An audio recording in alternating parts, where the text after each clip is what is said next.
அல்லேலூயா. ஒரு அற்புதமான ஊழியம் நடைபெற்று கொண்டிருக்கிறது.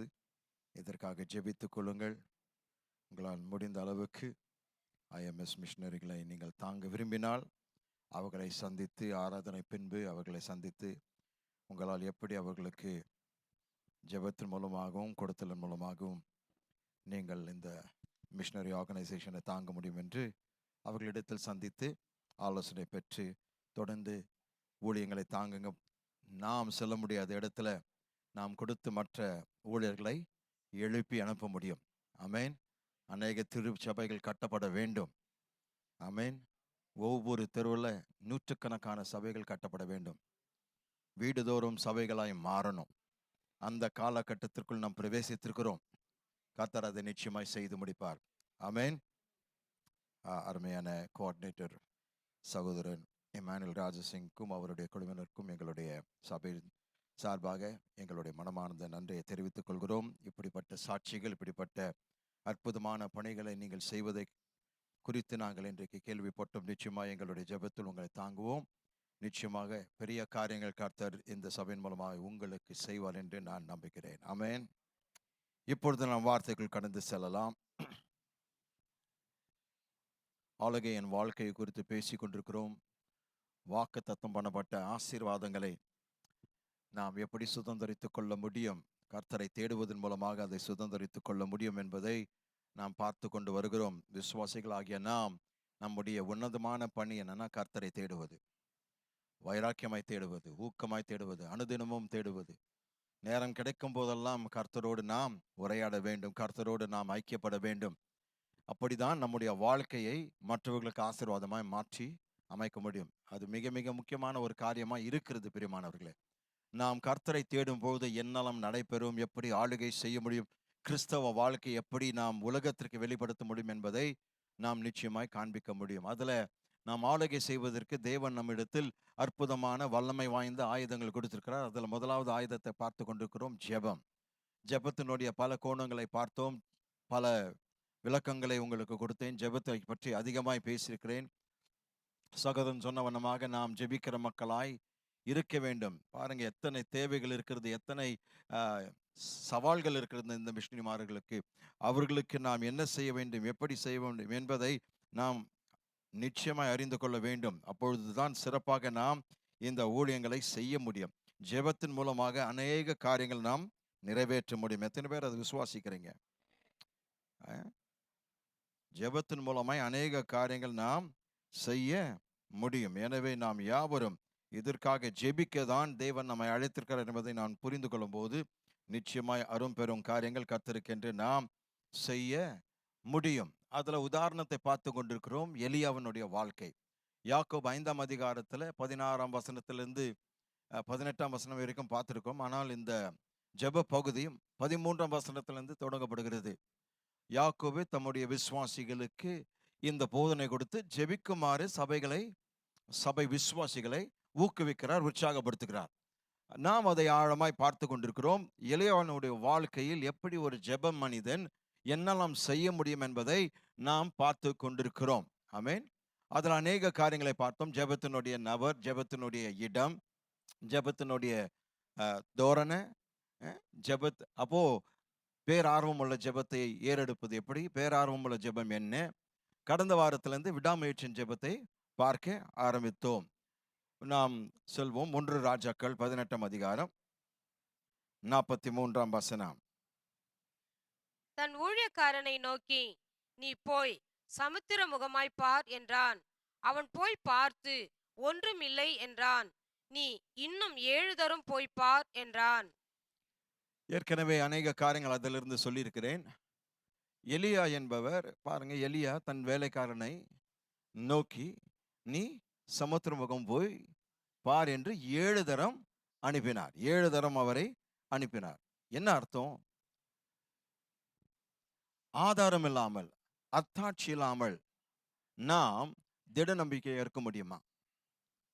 வாழ்க்கையில எந்த ஆதாரம் கிடையாது, எந்த அத்தாட்சி கிடையாது. ஆனால் நான் திட நம்பிக்கையுள்ளவனாய் இருக்க முடியும். ஒரு அடையாளம் இல்லாமல், கவனிக்க வேண்டும், ஒரு அடையாளம் இல்லாமல் நாம் தொடர்ந்து நம்ப முடியுமா கர்த்தரை? வாழ்க்கையில எந்த அறிகுறி, எந்த அடையாளமும் இல்லை. ஆனால் தேவன் சொன்ன வார்த்தை நான் உறுதியா நம்புகிறேன், தொடர்ந்து நான் நம்புகிறேன் என்று நம்மால் சொல்ல முடியுமா? இது வேலை செய்யவில்லை என்று தோன்றும் போது நீங்கள் உண்மையாய் இருக்க முடியுமா? நான் விசுவாசித்து நான் ஜெபித்து கொண்டிருக்கிறேன், இன்னும் நடக்கவில்லையே. ஆனால் நடக்காத பட்சத்துல இன்னும் நான் கர்த்தர் சொன்ன வார்த்தை நம்புகிறேன், ஏனென்றால் அவர் பொய் சொல்ல ஒரு மனிதன் அல்ல என்று நீங்கள் உண்மையாய் இருக்க முடியுமா? ஆமென். இது வேலை செய்யவில்லை என்று தோன்றும் போது நீங்கள் விடாமுயற்சியோடு இருக்க முடியுமா? அதுதான் கேள்வி. பாருங்க, எலியா அந்த வேலைக்காரனை பார்த்து திரும்பி போய் பார் என்று சொல்கிறார். நீ போய் இன்னொரு தரம் பார் என்று சொல்கிறார். கவனிக்க வேண்டும், சிறிது காலமாக, கொஞ்ச காலமாக நீங்கள் பேரார்வத்தோடும் விடாமுயற்சியோடும் ஜெபிக்கும் போது, அல்லது ஜெபிக்கிற காரியத்தை பற்றி நீங்கள் ஜெபிக்கும் போது, உங்களை பார்த்து சொல்கிறேன், அது நடக்க போகிறது. ஓ, இது மிக முக்கியமான ஒரு காரியம். கவனிக்க வேண்டும். கொஞ்ச காலமாக நீங்க ஏதோ ஒரு காரியத்துக்காக ஜெபித்திருக்கிறீங்க, அதுவும் சாதாரணமா ஜெபிக்கவில்லை, பேரார்வத்தோடு ஜெபிக்கிறீங்க, நீங்க விடாமுயற்சியோடு ஜெபிக்கிறீங்க. அந்த காரியம் நடக்க போகிறது என்று கர்த்தர் உங்களுக்கு சொல்கிறார். ஆமென். வானத்துல ஒரு மேகம் உண்டாயிருக்கிறது. கர்த்தர் உங்களுக்கென்று ஒரு காரியத்தை வானத்துல, இந்த உலகத்துல வெளிப்படுத்துவார். நீங்கள் ஜெபித்ததுக்கு அறிகுறியாக, அடையாளமாக அவர் ஒன்றை உங்கள் பார்வைக்கு தெரிகிற மாதிரி உண்டாக்குவார், உருவாக்குவார். நீங்கள் அதை பார்க்கும் போது கர்த்தர் என்னுடைய ஜெபத்தை கேட்டார் என்று நீங்கள் அறிந்து கொள்வீர்கள். என்னுடைய ஜெபத்திற்கு தேவன் செவி சாய்த்தது மட்டுமல்ல, எனக்கு பதிலும் அனுப்பிவிட்டார். இந்த அடையாளம் தான் என்னுடைய ஜெபத்திற்கு சான்றிதழாக, ஆதாரமாக, அத்தாட்சியாக இருக்கிறது என்று நீங்கள் சாட்சி சொல்ல முடியும். ஹல்லேலூயா. வானத்துல ஒரு மேகம் உண்டாயிருக்கிறது. Praise the lord. Oh hallelujah. பதில் அளிக்கப்பட்ட ஜெபங்கள் மற்றும் நிறைவேற்றப்பட்ட நோக்கத்தின் காலம் உங்களை நெருங்கி வந்து கொண்டிருக்கிறது. உங்களுடைய ஜெபத்திற்கான பதில்களையும் நோக்கத்தின் நிறைவேற்றுதலின் காலம் உங்களை நெருங்கி கொண்டிருக்கிறது, நெருங்கி வருகிறது. உங்கள் வாழ்க்கையில் நீங்கள் எதிர்பார்த்த காரியம் சம்பவிக்கும். நீங்கள் எதற்காக ஊக்கமாய் விசுவாசத்தோடு ஜெபித்தீர்களோ கர்த்தர் அதை செய்து முடிப்பார். ஆமென். நீங்கள் நினைத்ததை விட அது அதிக நேரம் எடுத்திருக்கலாம், அது உண்மைதான். ஆனால் கவனிங்க, நீங்கள் பெற்றுக்கொள்ளக்கூடிய அந்த முன்னேற்றமானது, கவனிங்க, நீங்கள் பெற்றுக்கொள்கின்ற அந்த முன்னேற்றமானது, நீங்கள் அந்த தாமதத்தை சகித்தீர்களே, அதற்கு பிரதிபலனாக, அதற்கு பலனாக கர்த்தர் அரும்பெரும் காரியத்தை செய்வார். நீங்கள் சோர்ந்து போகாமல் பொறுமையோடு சகித்த அந்த தாமதத்தை தேவன் எப்படியாக மாற்றுவார்? உங்களுடைய வாழ்க்கையில் நீங்கள் நினைத்து பார்க்காத அளவுக்கு மதிப்புள்ள காரியங்கள் கர்த்தர் உங்களுக்கு செய்வார். ஓ காட், ஹல்லேலூயா. உங்களை நோக்கி முன்னேற்றம் வந்து கொண்டிருக்கிறது.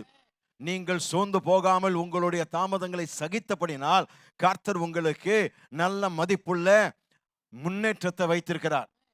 பக்கத்துல பார்த்து சொல்லுங்க, முன்னேற்றம் உங்களை நோக்கி வந்து கொண்டிருக்கிறது. ஹல்லேலூயா.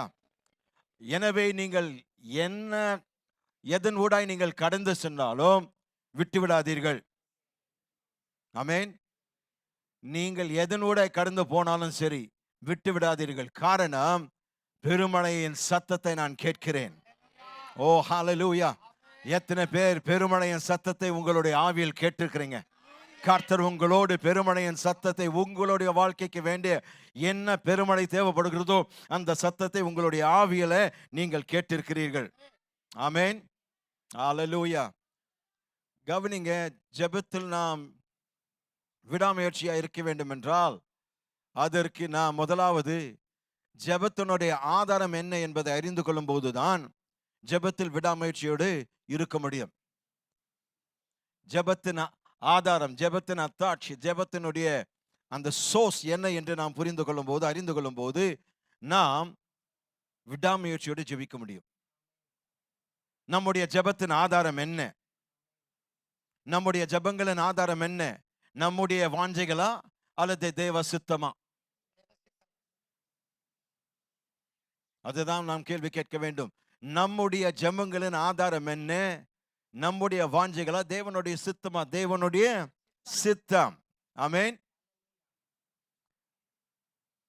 நம்முடைய தேவைகள் சந்திக்கப்படுவதற்கு மட்டும் நாம் ஜெபித்தால், நமக்கு வேண்டியதை பெறுவதற்கு நாம் ஜெபித்தால் தேவன் பதில் அளிப்பார் என்று எதிர்பார்க்கலாமா? எதிர்பார்க்கலாமா? உங்களுக்கு வேண்டியதுக்கு மட்டும் நீங்க ஜெபித்தால் தேவன் பதில் அளிப்பார் என்று எதிர்பார்க்கலாமா? யாக்கோபு 4ஆம் அதிகாரம் 3ஆம் வசனத்தை தேவன் நமக்கு பதில் கொடுத்திருக்கிறார் அந்த கேள்விக்கு. யாக்கோபு 4:3. நீங்கள் விண்ணப்பம் பண்ணியும் உங்கள் இச்சைகளை நிறைவேற்றும்படி செலவழிக்க வேண்டும் என்று தகாத விதமாய் விண்ணப்பம் பண்ணுகிறபடியினால் பெற்றுக்கொள்ளாமல் இருக்கிறீர்கள். பாத்தீங்களா?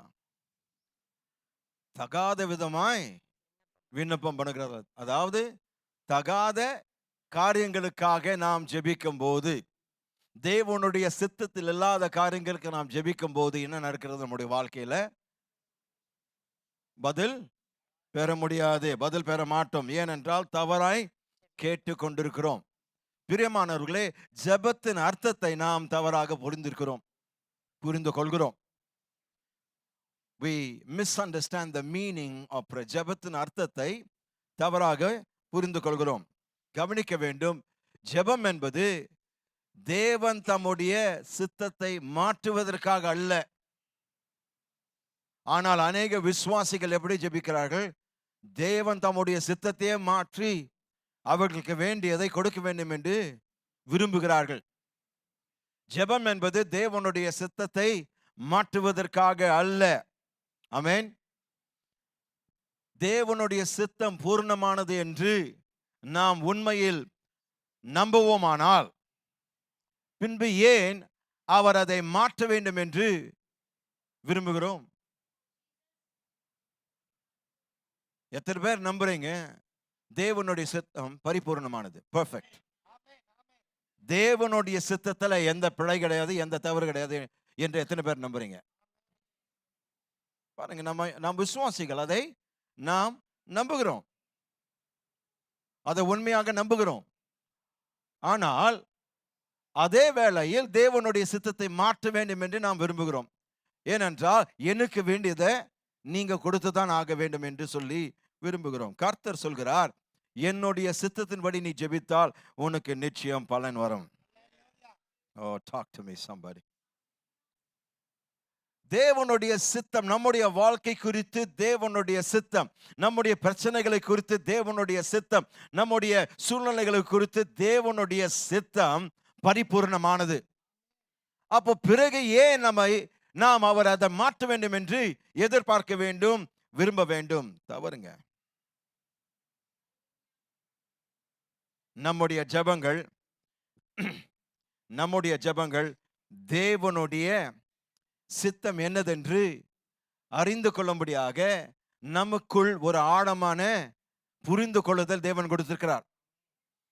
தேவனுடைய சித்தம் என்னவென்று நம்முடைய ஜெபங்கள் மூலமாய் ஒரு ஆழமான புரிந்து கொள்ளுதல் நாம் பெற்றிருக்கிறோம். அதன் மூலமாக தான் நாம் நம்முடைய ஜெபங்கள் தூண்டப்படுகிறது. எதன் மூலமாய்? தேவனுடைய சித்தம் என்ன என்கின்ற அந்த ஆழமான புரிந்து கொள்ளுதலிலிருந்து நமக்கு நம்முடைய ஜெபங்கள் தூண்டப்படுகிறது. கர்த்தருடைய சித்தம் இதுவாக இருக்கிறபடினால் நான் ஊக்கமாய் ஜெபிப்பதற்கு காரணம், என்னை தூண்டுகிறது என்ன? தேவனுடைய சித்தம். இதை கேட்டால் நான் செய்வேன் என்று அவர் சித்தத்தை வெளிப்படுத்திருக்கிறாரே. அப்போ நாம் ஒவ்வொரு முறை ஜெபிக்கும் போது, ஜெபிப்பதற்கு முன்பாக அந்த சூழ்நிலை குறித்து தேவனுடைய சித்தம் என்னதென்று நீங்கள் அறிந்து கொள்ள வேண்டும். அதை பற்றி ஒரு ஆழமான புரிந்து கொள்ளுதல் உங்களுக்கு வருமானால், அதிலிருந்து, அந்த ஆழமான புரிந்து கொள்ளுதலிருந்து உங்களுக்கு என்ன வருகிறது? உங்களுடைய ஜெபம் தூண்டப்படுகிறது. நீங்க ஊக்கமாய் ஜெபிக்க ஆரம்பிக்கிறீர்கள், விடாமுயற்சியோடு ஜெபிக்க ஆரம்பிக்கிறீர்கள். பாருங்க, அநேக மக்கள் ஜெபத்துக்கு செல்கிறார்கள், அநேக மக்கள் ஜெபிக்கிறார்கள், தேவனுடைய சித்தத்தை அறிவதற்காக அல்ல, தங்களுக்கு வேண்டியதை அவர் செய்யும்படி ஜெபிக்கிறார்கள். இதை நாம் ஒத்துக்கொண்டுதான் ஆக வேண்டும். அநேக வேளைகளில் நாம் ஜெபிக்கும் போது எதற்காக ஜெபிக்கிறோம்? தேவனுடைய சித்தத்தை அறிந்து கொள்வதற்கு நீங்க ஜெபிக்கிறது இல்ல. ஆண்டவரே, இந்த தேவை எனக்கு இருந்து நீங்க சந்தியும். அந்த தேவை பற்றி அவர் என்ன சொல்லியிருக்கிறார், அவருடைய சித்தம் என்ன, அவருடைய நோக்கம் என்ன, வார்த்தையில் அவர் என்ன எழுதியிருக்கிறார், என்ன வாக்குத்தத்தம் பண்ணியிருக்கிறார், இதெல்லாம் நாம் கண்டு கொள்ளும் போதுதான் நாம் ஜெபித்தால் நாம் ஊக்கமாக, தைரியமாக, திட நம்பிக்கையோடு ஜெபிக்கலாம். ஏனென்றால் இப்பொழுது எனக்கு இந்த சூழ்நிலை குறித்து தேவனுடைய சித்தம் என்ன என்று வசனத்தின் மூலமாக எனக்கு தெரிகிறது. உங்களை குறித்து தேவனுடைய சித்தம் வேதத்தில் இருக்கிறதுங்க.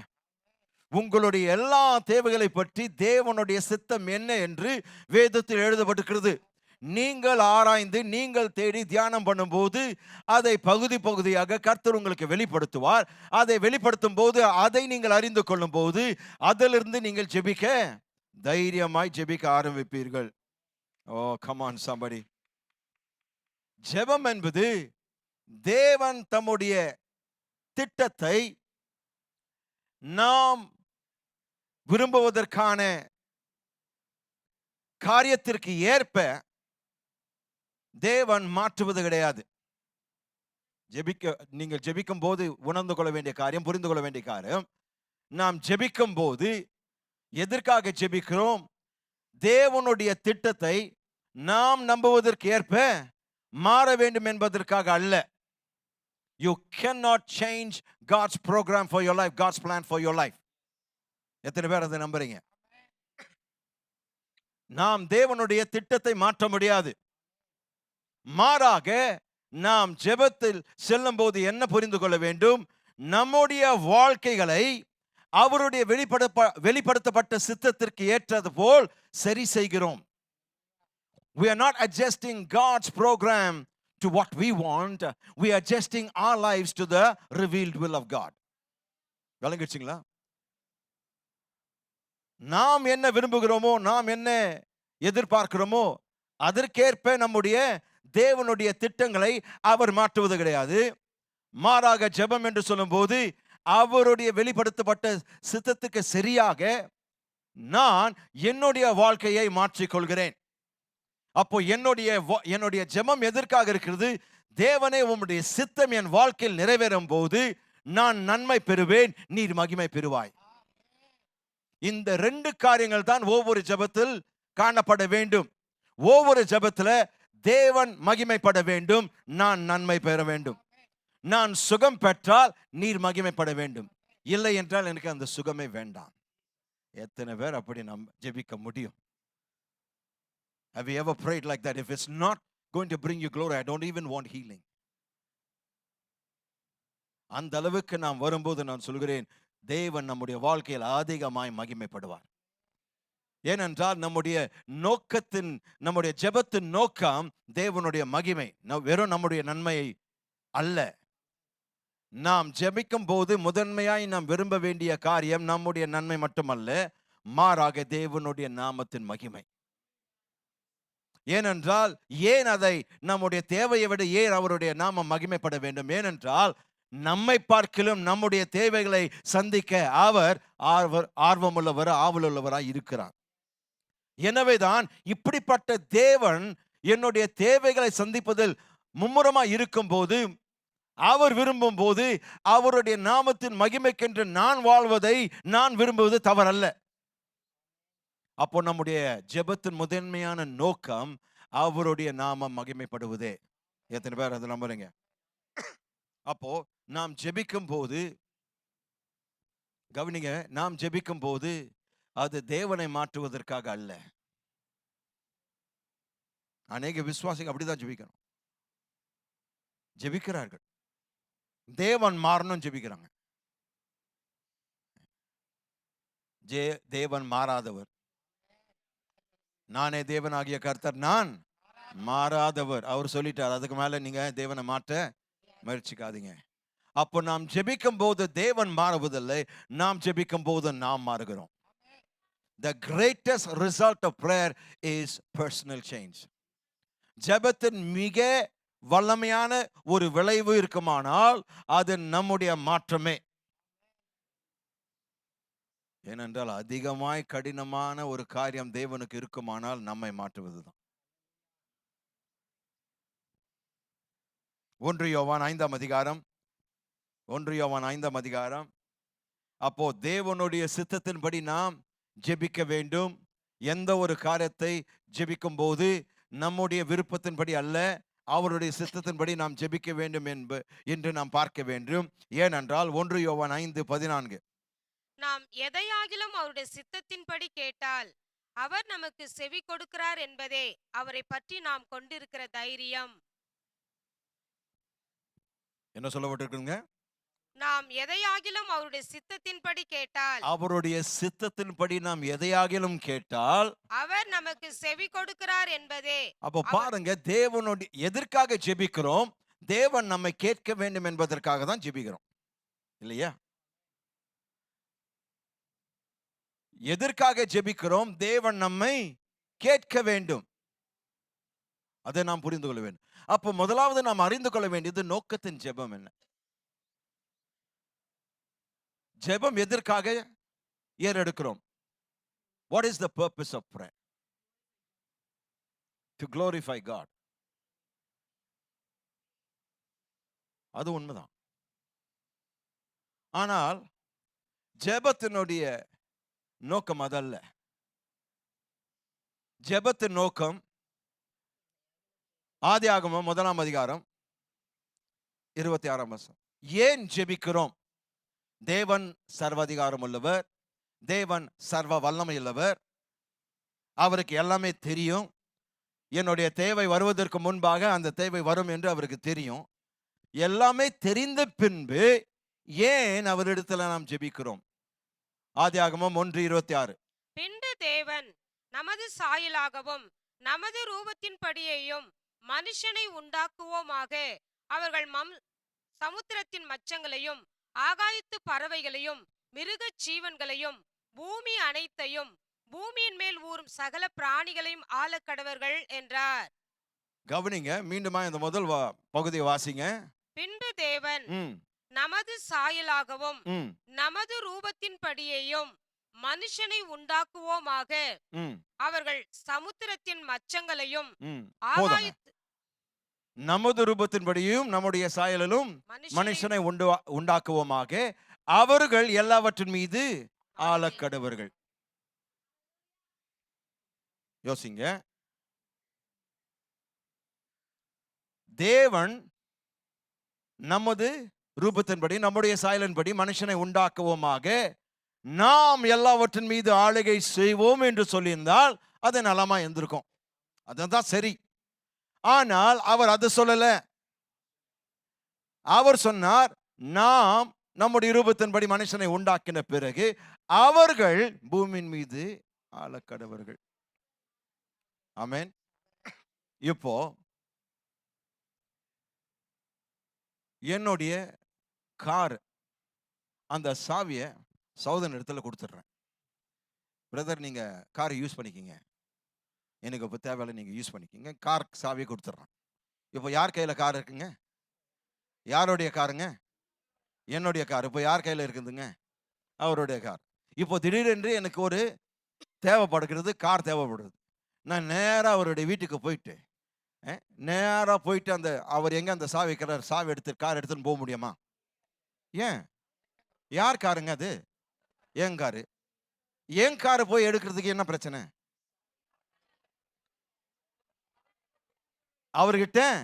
ஆனா என் கார் தானே.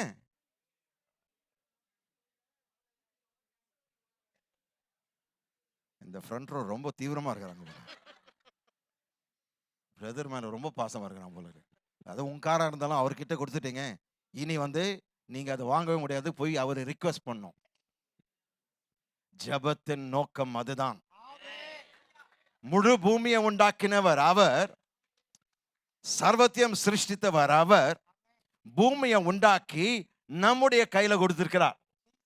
இப்போ அந்த கார் அவர் பயன்படுத்த விரும்பினால் நம்முடைய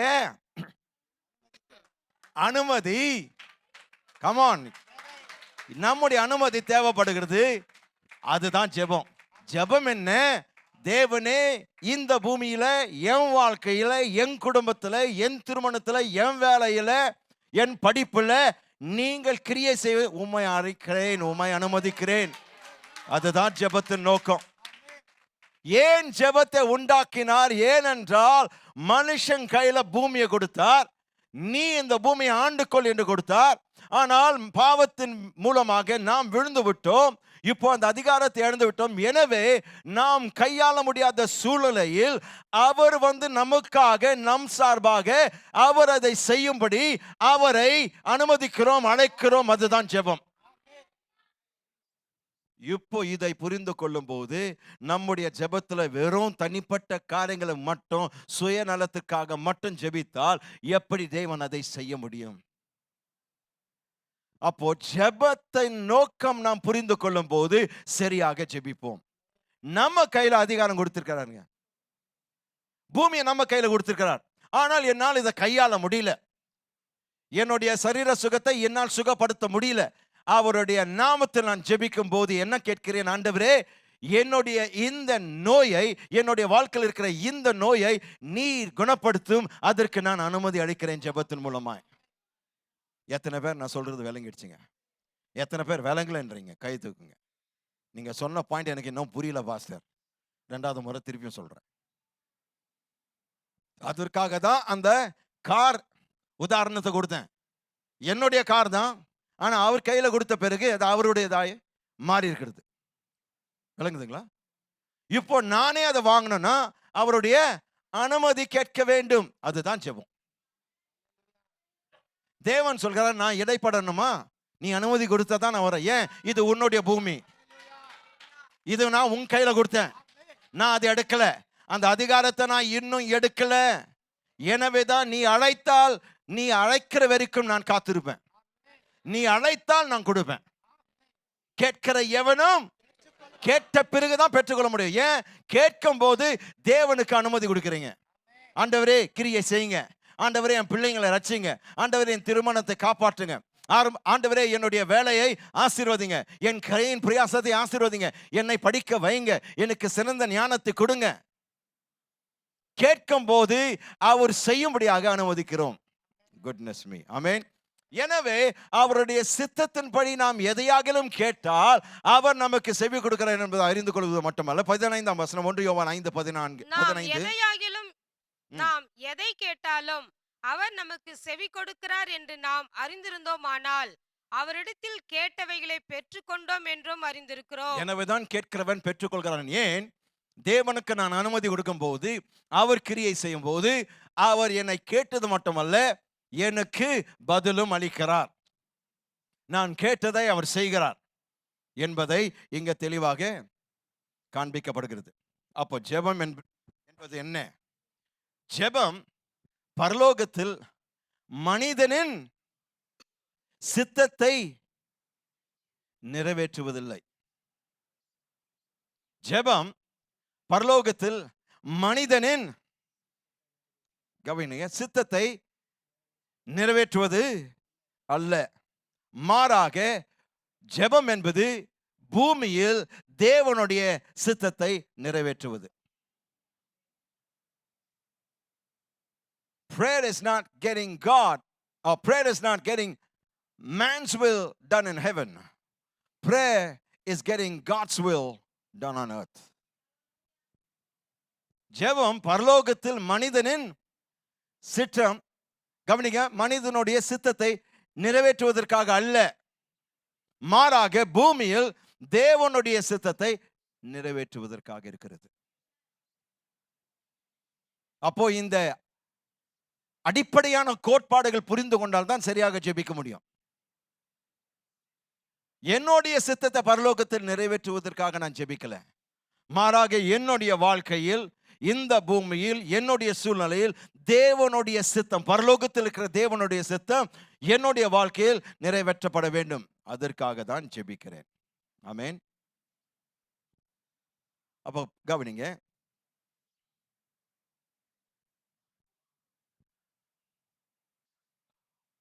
அந்த வாக்குத்தத்தத்தை நிறைவேற்றும்படி எனக்கு நான் ஜெபிக்கும் போது எனக்கு உதவுகிறது எது? விடாமுயற்சியின் ஜெபம். அந்த வாக்குத்தத்தத்தை நிறைவேற்றும்படி நாம் ஜெபிக்க உதவி செய்கிறது விடாமுயற்சியின் ஜெபம். ஏனென்றால் தேவன் வாக்குத்தத்தம் பண்ணிவிட்டார். நான் அந்த வாக்குத்தத்தத்தை ஜெபிக்க ஆரம்பிக்கிறேன். அந்த வாக்குத்தத்தத்தை வைத்து நான் எதற்காக ஜெபிக்கிறேன்? அந்த வாக்குத்தத்தம் என் வாழ்க்கையில் நிறைவேற வேண்டும். அதற்காக தான் ஜெபம். ஜெபம் வாக்குத்தத்தத்தை எடுத்து நம்முடைய வாழ்க்கையில் நிறைவேற்றுகிறது. ஆனால் நிறைவேற்ற உதவி செய்கிறது என்ன? விடாமுயற்சியின் ஜெபம். புரிஞ்சுச்சுங்களா? வாசிப்போம். 1 ராஜாக்கள் 18ஆம் அதிகாரத்திற்கு திரும்புவோம். எலியா, கவனிங்க, எலியா தேவனுடைய வாக்குத்தத்தத்தை நிறைவேற்றும்படி ஜெபித்தார். எலியா தேவனுடைய வாக்குத்தத்தத்தை நிறைவேற்றும்படி ஜெபித்தார். 1 ராஜாக்கள், அந்த வாக்குத்தத்தம் என்ன? நாம் என்ன சொன்னோம்? எலியா தேவனுடைய வாக்குத்தத்தத்தை நிறைவேற்றும்படி ஜெபித்தார். அந்த வாக்குத்தத்தம் என்ன? 1 ராஜாக்கள் 18:1. அநேக நாள் சென்று 3ஆம் வருஷம் ஆகையில் கர்த்தருடைய வார்த்தை எலியாவுக்கு உண்டாகி, நீ போய் ஆகாப்புக்கு உன்னை காண்பி, நான் தேசத்தின் மேல் மழையை கட்டளையிடுவேன் என்றார். கவனிங்க, இந்த இடத்துல வார்த்தையும் வாக்குத்தத்தமும் இருக்கிறது. வார்த்தை அல்லது கட்டளை எதுங்க? நீ போய் ஆகாபுக்கு முன்பாக உன்னை காண்பி. அது வார்த்தை, அது கட்டளை. வாக்குத்தத்தம் என்ன? நான் தேசத்தின் மேல் மழையை கட்டளிடுவேன். வாக்குத்தத்தம். இப்போ வார்த்தைக்கும் வாக்குத்தத்தத்துக்கும் நடுவில் ஒன்று இருக்கிறது, நம்முடைய கீழ்ப்படிதல். தேவன் கொடுத்த வார்த்தைக்கு நான் கீழ்ப்படியும் போது வாக்குத்தத்தத்தை அனுபவிப்பேன். விளங்குதுங்களா? If I obey the word, I enjoy or experience the promise. வார்த்தைக்கு நான் கீழ்ப்படிந்தால் வாக்குத்தத்தத்தை அனுபவிப்பேன். ஆமென். 2ஆம் வசனம். அப்பொழுது எலியா ஆகாப்புக்கு தன்னை காண்பிக்க போனான். போதுங்க. அவரை பார்த்து தேவன் சொன்ன காரியம், நீ போய் ஆகாபுக்கு உன்னை காண்பின்றார். 2ஆம் வசனத்துல இவர் என்ன செய்கிறாருங்க?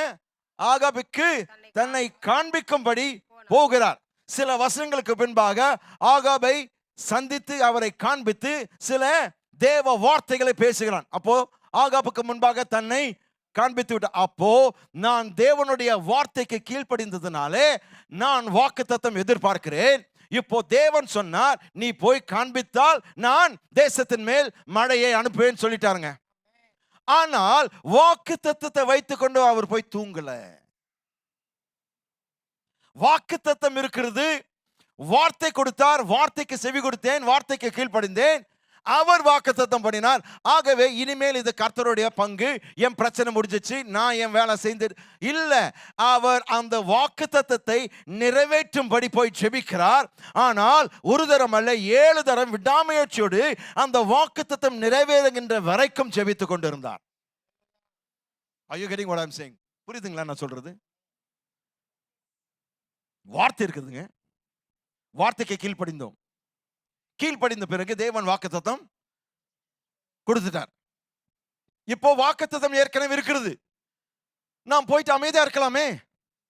ஆனால் வாக்குத்தத்தத்தை நிறைவேற்றுவதற்கு ஜெபம் என்கின்ற கருவி தேவைப்படுகிறது. வழங்குதான் நான் சொல்றது. அப்போ ஜெபம் ஒரு வல்லமையான கருவியாக இருக்கிறது. எதற்கு? மனிதனுடைய சித்தத்தை பரலோகத்தில் நிறைவேற்றுவதற்காக அல்ல, மாறாக பூமியில் தேவனுடைய சித்தத்தை நிறைவேற்றுவதற்கான வல்லமையான கருவிதான் ஜெபம். நான் ஏன் ஜெபிக்கிறேன்? தேவன் தம்முடைய வாக்குத்தத்தத்தை என் வாழ்க்கையில் நிறைவேற்றுவதற்கு நான் அவரை அனுமதிக்கிறேன், அவரை அழைக்கிறேன், அவருக்கு அந்த உரிமை கொடுக்கிறேன். நீ என்ன அவருக்கு உரிமை கொடுக்கிறது? அவர் சர்வாதிகாரம் உள்ள தேவன். ஆனால் அவர் என்னை நீ ஆளக்கடுவாயின்னு சொல்லிட்டார். அவர் எனக்கு இந்த பூமி கொடுத்த பிறகு அவர் என்னுடைய அனுமதி இல்லாமல் இங்க கிரியை செய்ய மாட்டார். ஏன்? அது அவருடைய பிரமாணம். அவரே அதை கொடுத்திருக்கிறார். அந்த பிரமாணத்தை கொடுத்தவர் அவர்தான். நம்முடைய ரூபத்தின்படி நம்முடைய சாயலின்படி மனுஷனை உண்டாக்குவோமாக அவர்கள் ஆளக்கடுவர். அவர் தான் செய்தாருங்க. பூமியை உண்டாக்கி அவரும் கையில கொடுத்து, ஆதாம் கையில கொடுத்து, நீ ஆளுகை செய், நான் முடியாத பட்சத்தில் என்னை கூப்பிட, நான் வந்து உதவி செய்யறேன்றார். என்னை நோக்கி கூப்பிடு, உனக்கு எட்டாததும் புரியாததுமான பெரிய காரியங்களை நீ என்னை நோக்கி கூப்பிடு. எதற்காக? அனுமதி கொடுத்தால் நான் செய்யறேன்றார். உன் புத்திக்கு அப்பாற்பட்ட காரியங்கள் நான் செய்ய வல்லவராய் இருக்கிறேன். ஆனால் ஜெபம் எது? என்னை அழைக்கிறது, எனக்கு அனுமதி கொடுக்கிற ஒன்றாக இருக்கிறது. அப்போ பாருங்க, அற்புதமாய் எலியா வார்த்தைக்கு கீழ்ப்படிந்து, கட்டளைக்கு கீழ்ப்படிந்து வாக்குத்தத்தம் அனுபவிக்கும்படியாக பெற்றுக்கொண்டார். ஆனால் பெற்றுக்கொண்டதோடு அவர் அமைதியா இருக்கவில்லை. அதை நிறைவேற்றும் வரைக்கும் விடாமுயற்சியாய் ஜெபித்தார். பிரியமானவர்களே, இதன் மூலமாய் நாம் என்ன கற்றுக்கொள்கிறோம்? நம்முடைய வாழ்க்கையில் தேவனுடைய சித்தத்தை நிறைவேற்றுவதில் நாம் கவனமாய் இருக்க வேண்டும். ஆமென். இருக்கிறீங்களா? வாக்குத்தத்தங்களை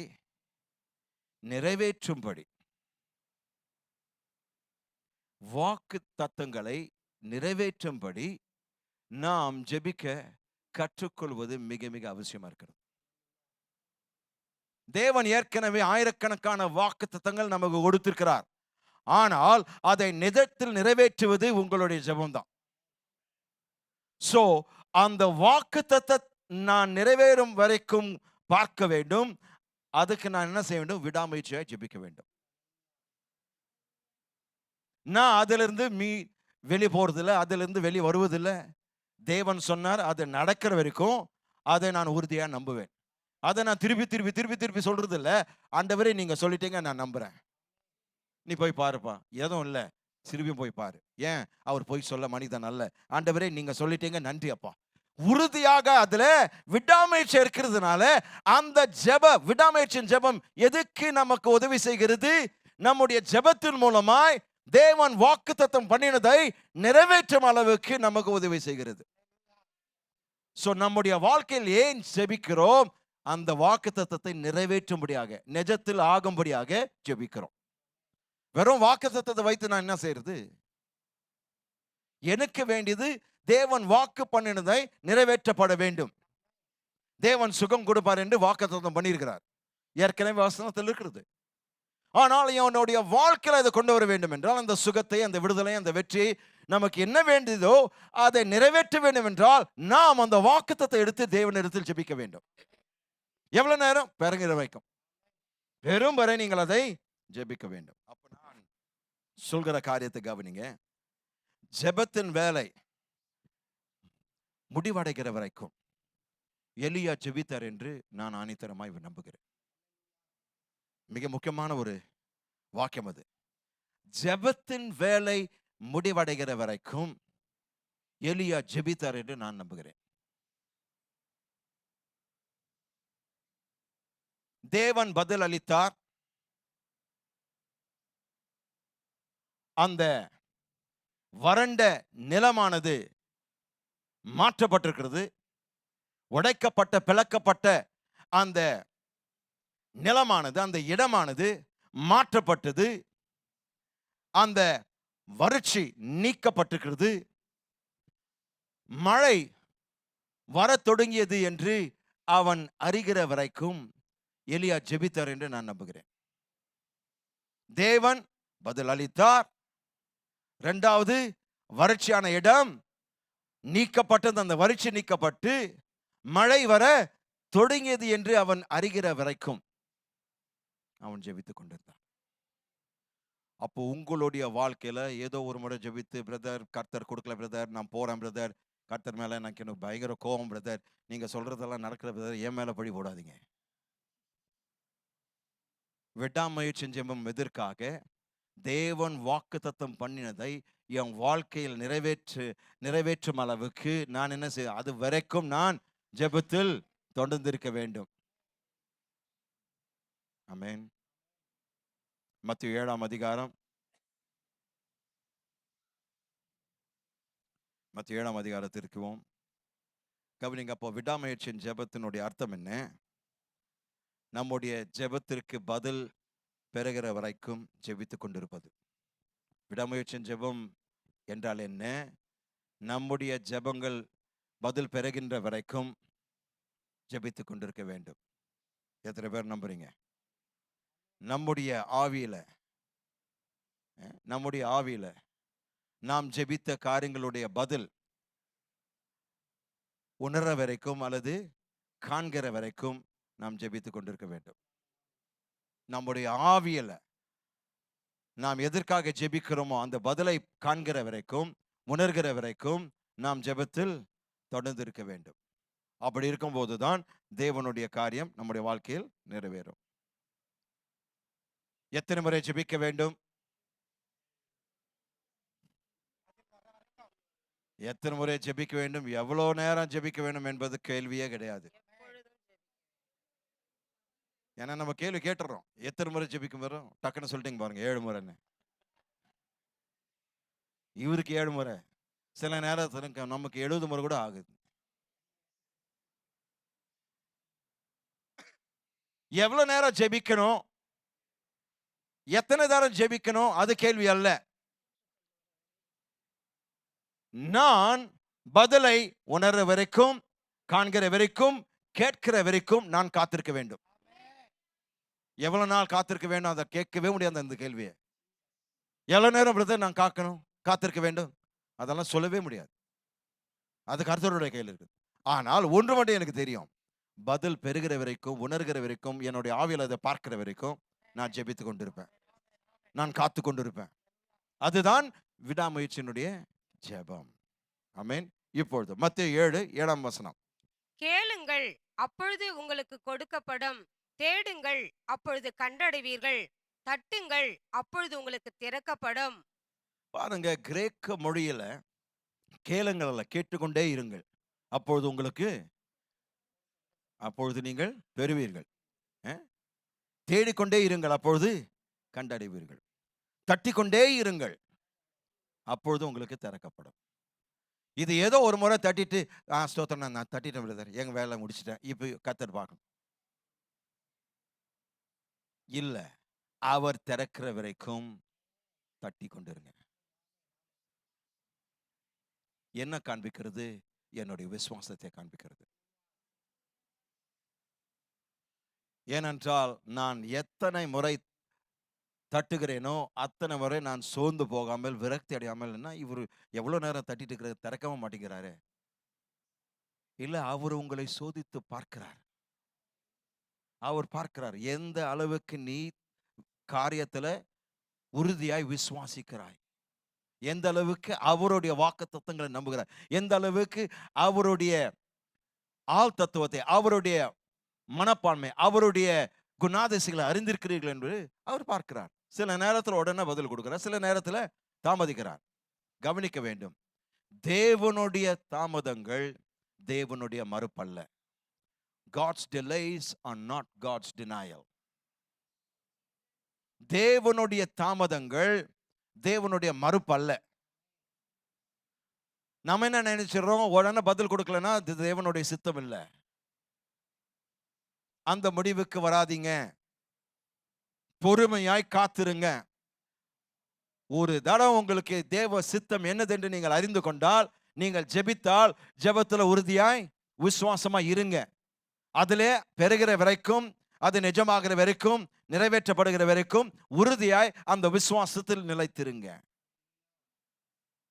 ஏன்? சில சமயங்கள் தேவன் உடனடியாக பதில் கொடுப்பதில்லை. ஏன்? அவருடைய ஒரு கிருபையான நோக்கத்தின் காரணமாக அவர் உடனடியாக பதில் கொடுக்கல. கவனிக்க வேண்டும், நம்முடைய தேவன் எப்படிப்பட்டவர்? அவர் பிதாவா இருக்கிறார். எனவே ஒரு பிதா என்று சொல்லும்போது தன் பிள்ளையினுடைய தேவையை சந்திப்பதுதான் உண்மையான தகப்பனுடைய குணாதிசயம் காணப்படுகிறது, இல்லைங்களா? அப்போ நம்மை பார்க்கிலும் அவர் கோடிக்கணக்கான மடங்கு உண்மையுள்ள தகப்பனா இருக்கிறார். நம்மை பார்க்கிலும் நம்முடைய தேவையை சந்திப்பதில் அவர் அதிக ஆர்வம் கொண்டவர். அதை நான் உணரும் போது அவருடைய என்னுடைய ஜெபத்திற்கு சில சமயங்கள் அவர் செவி கொடுக்கவில்லை. அது செவி கொடுக்கவில்லை இல்லை, இன்னும் உடனடியாக பதில் கொடுக்கல. அந்த தாமதம் பார்க்கும்போது அவர் என்னை கண்ணு காணாம விட்டார், என்னை கைவிட்டார் என்று சொல்லவே முடியாது. ஏன்? ஏதோ ஒரு விசேஷத்த நோக்கத்திற்காக உடனடியாக பதில் கொடுக்காம பொறுமையா கொடுக்கும் போது அதை பார்க்கலும் ஒரு உன்னத அற்புதம் உங்களுக்காக காத்திருக்கிறது. Anytime God asks you to wait on your miracle, something bigger is coming than what you expected. Amen. எப்பொழுதாவது ஒரு அற்புதத்திற்காக நீங்கள் காத்திருந்து தேவன் உங்களை காத்திருக்க அவர் தாமதப்படுத்தியிருப்பாரானால் நீங்கள் எதிர்பார்ப்பதை விட மிகப்பெரிய அற்புதத்தை செய்கிறார். அதற்கு மிக சிறந்த உதாரணம் லாசரு மரித்த பொழுது.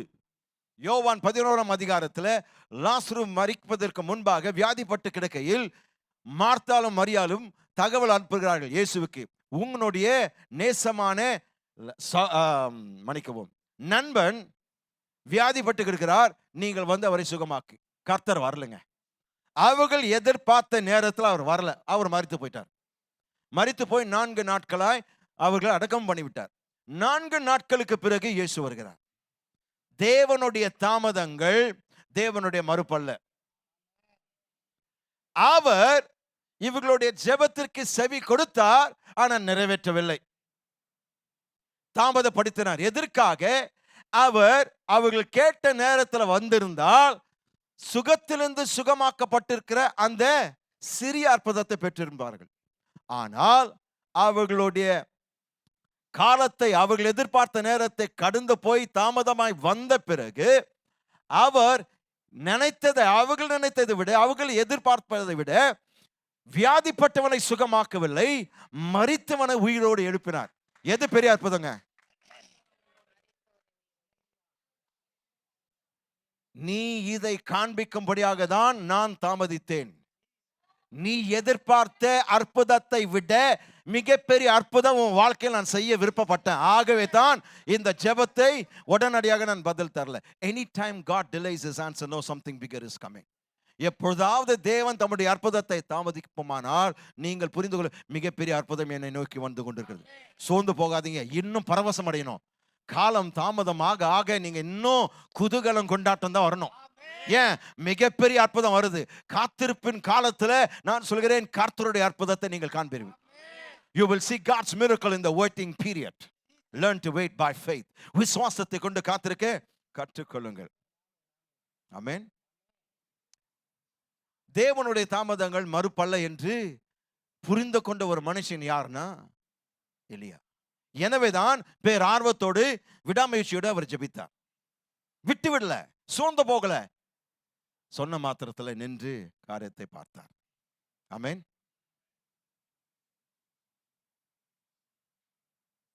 கடைசியாக ஜெபத்தின் வல்லமை, the power of the prayer. ஜெபத்தின் வல்லமை, இது 6வது குறிப்பு. ஜெபத்தின் நபர், ஜெபத்தின் இடம், ஜெபத்தின் தோரணை, பேரார்வம் உள்ள ஜெபம் எல்லாத்தையும் பார்த்தோம். விடாமுயற்சி ஜெபம். கடைசியாக ஜெபத்தின் வல்லமை, the power of the prayer. ஜெபத்தின் வல்லமை. யாக்கோபு 5ஆம் அதிகாரம் 17-18 வசனங்கள். யாக்கோபு 5:17-18.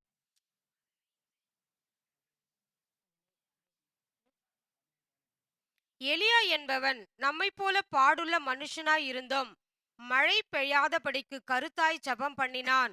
அப்பொழுது 3 வருஷமும் 6 மாதமும் பூமியின் மேல் மழை பெய்யவில்லை. மறுபடியும் ஜெபம் பண்ணினான். அப்பொழுது வானம் மழையை பொழிந்தது, பூமி தன் பலனை தந்தது. ஆசீர்வாதத்தை திரும்ப கொடுக்கவும், சந்தோஷத்தை திரும்ப கொடுக்கவும், பரலோகத்திலிருந்து ஒரு தொடுதலுக்காக போராடுகின்ற ஒரு வறண்ட உலர்ந்த, கவனிக்க வேண்டும், ஒரு வறண்ட உலர்ந்த சோர்ந்து போன சோர்வுற்ற கலக்கமடைந்த ஒரு பலவீனமான விசுவாசிக்கு புத்துணர்ச்சியை, கவனிங்க, புத்துணர்ச்சியை அளிக்க ஜெபத்தின் ஆற்றல் அல்லது ஜெபத்தின் வல்லமை பற்றி யாக்கோபு இங்க பேசுகிறார். மிக முக்கியமான ஒரு காரியம். இந்த 2 வசனங்கள், குறிப்பாக 18ஆம் வசனத்துல யாக்கோபு என்ன சொல்கிறார், என்ன பேசுகிறார்? அவர் சொல்கிற காரியம், தேவன் ஆசீர்வாதத்தை திரும்ப கொடுக்கவும், சந்தோஷத்தை திரும்ப கொடுக்கவும், கவனிங்க, எப்படிப்பட்ட ஆத்மாவுக்கு இது செய்கிறாருங்க? சோர்ந்து போன, கலக்கமடைந்த, வேதனைப்பட்டு கொண்டிருக்கிற, வறண்ட உலர்ந்த ஒரு பலவீனமான விசுவாசி. இந்த விசுவாசி எதற்காக ஏங்குகிறார்? பரலோகத்திலிருந்து ஒரு தொடுதலுக்காக அவர் ஏங்குகிறார். அவருக்கு புத்துணர்ச்சி அளிக்க ஜெபத்தின் வல்லமையை பற்றி, ஜெபத்தின் ஆற்றலை பற்றி இங்க என்ன செய்கிறார்? யாக்கோபு பேசுகிறார். அதுதான் சொல்லப்பட்டிருக்கிறது. அவர் மீண்டுமாய் ஜெபித்தார். 18ஆம் வசனத்தை வாசிங்க. மறுபடியும் ஜெபம் பண்ணினான். மறுபடியும் ஜெபம் பண்ணினார். அப்பொழுது வானம் மழையை பொழிந்தது, பூமி தன் பலனை தந்தது. The power of prayer. ஜெபத்தின் வல்லமை 2 ரீதிகளை நீங்கள் பாதிக்கிறீர்கள். That's the power of prayer. It affects the 2 realms of humanity. மனிதனுடைய 2 மண்டலங்கள், மனிதனுடைய 2 ரீதிகளை பாதிக்கிறது தான் வல்லமையான ஜெபம். ஒன்று, வாசிங்க அந்த வசனத்தை. மறுபடியும் ஜெபம் பண்ணினான். அப்பொழுது வானம் மழையை பொழிந்தது. கவனிங்க, வானம் மழை பொழிந்தது, பூமி தன் பலனை தந்தது. ஹalleluya. ஜெபம் என்பது ஏன் வல்லமை வாய்ந்தது? காரணம், 2 உலகங்களை பாதிக்கிறீர்கள். ஒரு விசுவாசின் ஜெபம் வானத்தையும் பாதிக்கிறது, பூமியையும் பாதிக்கிறது. வானத்தையும் தொடுகிறது, பூமியை மாற்றுகிறது. ஆகவேதான் லாக்டவுன்ல ஒரு தொடரை நாம் பேசினோம், டச்சிங் ஹெவன் சேஞ்சிங் எர்த். பரலோகத்தை தொடும் பூமியை மாற்றும். எத்தனை பேர் அந்த போதனை ஞாபகம் இருக்குங்க? நான் சொல்கிறேன், அது நமக்கு தேவன் தீர்க்க தரிசனமாய் கொடுத்த லாக்டவுன் செய்திங்க. அதுதான் நான் என்னுடைய வாழ்க்கையில லாக்டவுன் மிரக்கிள் இருந்து எழுதி இருக்கிறேன். அந்த நோட்ஸ் எல்லாம் மை லாக்டவுன் மிரக்கிள் தான் எழுதி வைத்திருக்கிறேன். இருக்கிறீங்களா? ஒரு விசுவாசி ஜெபித்தால் அவன் பரலோகத்தையும் தொட முடியும், பூமியையும் மாற்ற முடியும். இங்க பாருங்க, அவர் ஜெபித்த மாத்திரத்துல ஜெபத்தின் வல்லமை குறித்து யாக்கோபு பேசுகிறார். எந்த அளவுக்குனா, வானம் மழையை பொழிந்தது, பூமி தன் பலனை தந்தது. எப்பொழுது? மனுஷனுடைய, விசுவாசியினுடைய ஜெபத்திற்கு பிறகு. அது வரைக்கும் வானமும் மழை அனுப்பல, பூமியும் பலன் கொடுக்கல. ஆனால் இவன் ஊக்கமாய், விடாமுயற்சியாய், பேரார்வத்தோடு ஜெபித்த பிறகு, தீவிரமாய் ஜெபித்த பிறகு, ஆழமாய் ஜெபித்த பிறகு, தொடர்ச்சியாய் ஜெபித்த பிறகு, வானம் மழை அனுப்பியது, பூமி பலன் கொடுத்தது.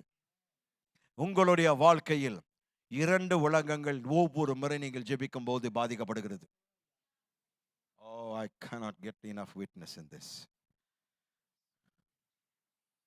அப்ப கவனிங்க, 3.5 ஆண்டுகளாக மழை பெய்யாத நிலத்தை, கவனிங்க, 3.5 ஆண்டுகளாக மழை இல்லாத நிலத்தை விட அதிகமாக பயனற்ற, அதிகமாக வறண்ட, அதிகமாக உலர்ந்த, அதிகமாக கனி தராத, அதிகமாக உற்பத்தி செய்ய முடியாத ஒரு நிலம் இருக்கிறதா? அதை விட எதுவும் கிடையாதுங்க. 3 ஆண்டுகள் மழை பெய்யாத பட்சத்துல அந்த நிலமானது முற்றிலும் அதிகமாக வீணான ஒரு நிலமா இருக்கும். பிரயோஜனமற்ற, பயனற்ற, பலனற்ற, எதுக்கும் உதவாத நிலமா இருக்கும். அப்படிப்பட்ட ஒரு வறண்ட வாழ்க்கையில தேவன் தம் பெருமழை அனுப்ப ஆயத்தமாய் இருக்கிறார். கவனிக்க வேண்டும். இப்போ 17, 18 வசனத்தை வாசித்தோம் யாக்கோபு 5. ஆனால் இப்பொழுது 15 வசனத்தினுடைய முற்பகுதி வாசிக்க போகிறோம். அப்பொழுது விசுவாசமுள்ள ஜெபம் பிணியாளியை ரட்சிக்கும், கர்த்தர் அவனை எழுப்புவார். அப்பொழுது விசுவாசமுள்ள ஜெபம் பிணியாளியை ரட்சிக்கும், கர்த்தர் அவனை எழுப்புவார். கவனிங்க, விசுவாசத்தின் ஜெபம் தான் ஜெபத்தின் வல்லமை கொண்டு வருகிறது. You can have no power in your prayer if you have no faith in your prayer. ஜெபத்துல விசுவாசம் இல்லாவிட்டால் நான் சொல்கிறேன், ஜெபத்துல வல்லமை இருக்காது. விசுவாசமுள்ள ஜெபம் தான் ஜெபத்தின் வல்லமை உங்களுடைய வாழ்க்கையில், உங்களுடைய சூழ்நிலையில் கொண்டு வருகிறது. The prayer of faith is the one that brings the power of prayer. விசுவாசத்தின் ஜெபம் தான் ஜெபத்தின் வல்லமையை கொண்டு வருகிறது. கவனிங்க, இப்போ இந்த உதாரணத்தை பார்ப்போம். என்ன சொல்கிறார்? விசுவாசமுள்ள ஜெபம் பிணியாளியை ரட்சிக்கும். ரைட்டுங்களா? விசுவாசமுள்ள ஜெபம். இப்போ 1 ராஜாக்கள் 18:41. பின்பு எலியா ஆகாப்பை நோக்கி, நீர் போம், போஜன பானம் பண்ணும், பெருமழையின் இரைச்சல் கேட்கப்படுகிறது என்றான். கவனிங்க, பார்ப்பதற்கு, இயற்கையாய் பார்ப்பதற்கு எந்த ஒரு அடையாளம் இன்னும் அங்கே இல்லை. ஆனால் அவர் ஆகாவை பார்த்து, நீ போய் போஜன பானம் பண்ணு, ஏன்னா நான் பெருமழையின் சத்தத்தை, இரைச்சலை கேட்கிறேன் என்றார். இது விசுவாசம் உள்ள ஜெபம். எதுவும் இல்லாத பட்சத்தில், எந்த சான்றிதழ், எந்த ஆதாரம், எந்த ஒரு அறிகுறி, எந்த ஒரு இயற்கையான அடையாளம் இல்லாத பட்சத்தில் இவர் நான் பெருமழையின் சத்தத்தை கேட்கிறேன் என்று சொல்வதுதான் விசுவாசமுள்ள ஜெபம். நான் சொன்னேன், விசுவாசமுள்ள ஜெபம் ஜெபத்தின் வல்லமையை கொண்டு வருகிறது. நீ போய் போஜன பானம் பண்ணுப்பா, மழை வருகிறது, நான் அந்த சத்தத்தை கேட்டு விட்டேன். எப்படி கேட்டாருங்க? தேவன் வாக்கு தத்தம் பண்ணி இருக்கிறார். நீ எனக்கு, நான் சொன்னதை நீ செய்யும் போது நான் தேசத்தின் மேல் மழையை கட்டளிடுவேன் என்று தேவன் வாக்குத்தத்தம் பண்ணினாரே, அந்த வார்த்தை அவனுக்கு விசுவாசம் கொடுத்தது. எலியாவுக்கு விசுவாசம் கேள்வினால் வரும், கேள்வி தேவனுடைய வார்த்தை கேட்பதனால் வருகிறது. அப்போ தேவனுடைய வார்த்தை கேட்டபடினால் விசுவாசம் வந்திருக்கு. அந்த விசுவாசத்தை வைத்துக் கொண்டு அவர் விசுவாசத்தினால் முன்கூட்டியாகவே ஆகாபை பார்த்து சொல்கிறார், நீ போய் போஜனமானம் பண்ணு, ஏன் நான் பெருமழையின் சத்தத்தை, இரைச்சலை கேட்கிறேன். இது என்ன காண்பிக்கிறது? ரோமர் 4:17 அதனுடைய பிற்பகுதி. மரித்தோரை உயிர்ப்பித்து, அங்கிருந்து வாசிங்க. மரித்தோரை உயிர்ப்பித்து இல்லாதவைகளை இருக்கிறவர்களை போல் அழைக்கிறவருமாய் இருக்கிற தேவனுக்கு முன்பாக நாம் எல்லாருக்கும் தகப்பனானான். கவனிங்க, மரித்தோரை உயிர்ப்பித்து இல்லாதவைகளை இருக்கிறவைகளை போல் அழைக்கிறமாய் இருக்கிற தேவன். தேவன் எப்படிப்பட்டவர்? இல்லாதவைகளை இருக்கிறவைகளை போல் அழைக்கிறவர். பிரியமானவர்களே, அதே விசுவாசத்தின் ஆவி நமக்கு கொடுக்கப்பட்டிருக்கிறது. Talk to me somebody. அதே விசுவாசமுள்ள ஆவி தேவன் நமக்கும் கொடுத்திருக்கிறார். எனவே தேவன் செய்வது போல் நீங்களும் நானும் இல்லாதவைகளை இருக்கிறவைகளாய் அழைக்க முடியும், அழைக்க வேண்டும். உங்கள் ஜெபம் நிஜமாக மாற நீங்கள் விரும்பினால் இல்லாத போது அழைக்கணுங்க. அவர் சொல்கிறார், பெருமழையின் சத்தத்தை நான் கேட்கிறேன், அழைக்கிறார். முன்கூட்டியாகவே இல்லாத காரியத்தை அழைக்கிறார். ஜெபம் என்பது இல்லாத காரியங்களை இந்த பூமிக்கு அழைப்பது. இல்லை என்று சொல்லும்போது எங்குமே இல்லை அர்த்தம் அல்ல. வானமண்டலத்தில் இருக்கிறது, ஆவிக்குரிய உலகத்தில் இருக்கிறது. ஆனால் ஆவிக்குரிய உலகத்தில் இருக்கிறது இந்த பூமிக்கு, இந்த பூமியில் உள்ள என்னுடைய வாழ்க்கைக்கு நான் கொண்டு வர வேண்டும். எனவே அதை அந்த உலகத்திலிருந்து நிஜ உலகம், இந்த சரீர உலகத்திற்கு நான் கொண்டு வர விரும்பினால் என்னுடைய ஜெபம் தேவைப்படுகிறது. இல்லாதவைகளை, அதாவது கண்ணுக்கு புலப்படாதவைகள், இல்லாதவைகளை இருக்கிறவைகளாக அழைக்கிற மனுஷன் அதை பெற்றுக்கொள்வான். Oh, talk to me somebody. 2 கொரிந்தியர் 4 அதிகாரம் 13 வசனம். 2 கொரிந்தியர் 4:13. விசுவாசித்தேன் ஆகையால் பேசினேன் என்று எழுதியிருக்கிறபடி நாங்களும் அந்த விசுவாசத்தின் ஆவியை உடையவர்களாய் இருந்து விசுவாசிக்கிறபடியால் பேசுகிறோம். ஹல்லேலூயா. விசுவாசித்தேன் ஆகையால் பேசுகிறேன். பேசினேன். இதுதாங்க ஃபார்முலா. விசுவாசிக்கிறவன் பேசுவான், பயப்படுகிறவனும் பேசுகிறான். பயப்படுகிறவன் என்ன சொல்றான்? ஐயோ வந்துச்சு, எனக்கு ஒரு ஜலதோஷம் வந்திருக்கான், எனக்கு ஏதோ இந்த COVID-19 சிம்டம்ஸ் வர மாதிரி தெரியுது. பயமும் பேசுகிறது, விசுவாசமும் பேசுகிறது. நீங்க எது பேசுகிறதா இங்க இம்பார்ட்டன்ட்டுங்க. விசுவாசித்தேன் ஆகையால் பேசினேன் என்று எழுதியிருக்கிறபடி நாங்களும் அந்த விசுவாசத்தின் ஆவியை, அதான் சொன்னேன் கொஞ்ச நேரத்துக்கு முன்னாடி, நமக்கு அதே விசுவாசமுள்ள ஆவி தேவன் கொடுத்திருக்கிறார். அப்போ அந்த விசுவாசத்தின் ஆவியை உடையவர்களாய் இருந்து விசுவாசிக்கிறபடியால் பேசுகிறோம். ஆமென். இருக்கிறீங்களா? பாஸ்டர் நீ ஏன் இப்படியெல்லாம் பேசுற? ஏதோ நடக்கலையே, பார்ப்பதற்கு உங்களுடைய வாழ்க்கையில் எதுவும் காணப்படல. நான் விசுவாசிக்கிறவன். விசுவாசிக்கிறதுனால நான் விசுவாசிக்கிறதை பேசுகிறேன். பேசும்போது விசுவாசித்தது நடக்கிறது. விசுவாசிக்கிறவன் பேசுவான், பேசுவான் அதை பெற்றுக்கொள்வான். இந்த ஃபார்முலா மறக்காதீங்க உங்க வாழ்க்கையில. விசுவாசித்தேன் ஆகையால் பேசுகிறேன். நான் பேசிட்டா எனக்கு நடக்கும். பேசுற வரைக்கும் அங்கதான் இருக்கும். இருக்கிறீங்களா?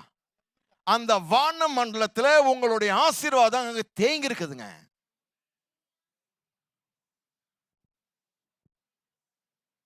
அநேக விசுவாசிகளுடைய ஆசீர்வாதம் எப்படி ஆயிடுக்குதுங்களா? துருபிடிச்சு போயிருக்கு, குப்பை சேர்ந்துருக்கு. ஏன்னா பல வருஷங்களாக அங்கதான் இருக்குது, தேங்கி தேங்கி தேங்கி இருக்குது. ஏன்? விசுவாசத்தினால் நீங்கள் அழைக்கிறது இல்லை. இல்லாத போது அழைக்கிறது தான் உண்மையான விசுவாசத்தின் அறிகுறி. இருக்கிறது அழைச்சனா அது விசுவாசம் இல்லைங்க, பார்க்கிறது அழைக்கணும். ஆமென். உங்க நாய் அங்க இல்லைங்க, ஆனா பேரிட்டு கூப்பிடுறீங்க. எந்த நம்பிக்கையில பேரிட்டு கூப்பிடுறீங்க? எங்கேயோ இருக்குது, என் கண்ணுக்கு முன்பாக இல்லை, ஆனா என் நாய் எங்கேயோ இருக்குது, ஏதோ ஒரு ரூம்ல இருக்குது. பேர் அழைச்சனா அது ஓடி வருதுங்க. நீ அழைக்கிற வரைக்கும் அது வராது, அழைச்சா வருகிறது. நான் சொல்கிறேன், நீ அழைக்கிற வரைக்கும் ஆசீர்வாதம் அங்க இருக்கும். அழைத்தால் உன்னிடத்தில் வரும். Oh, talk to me somebody.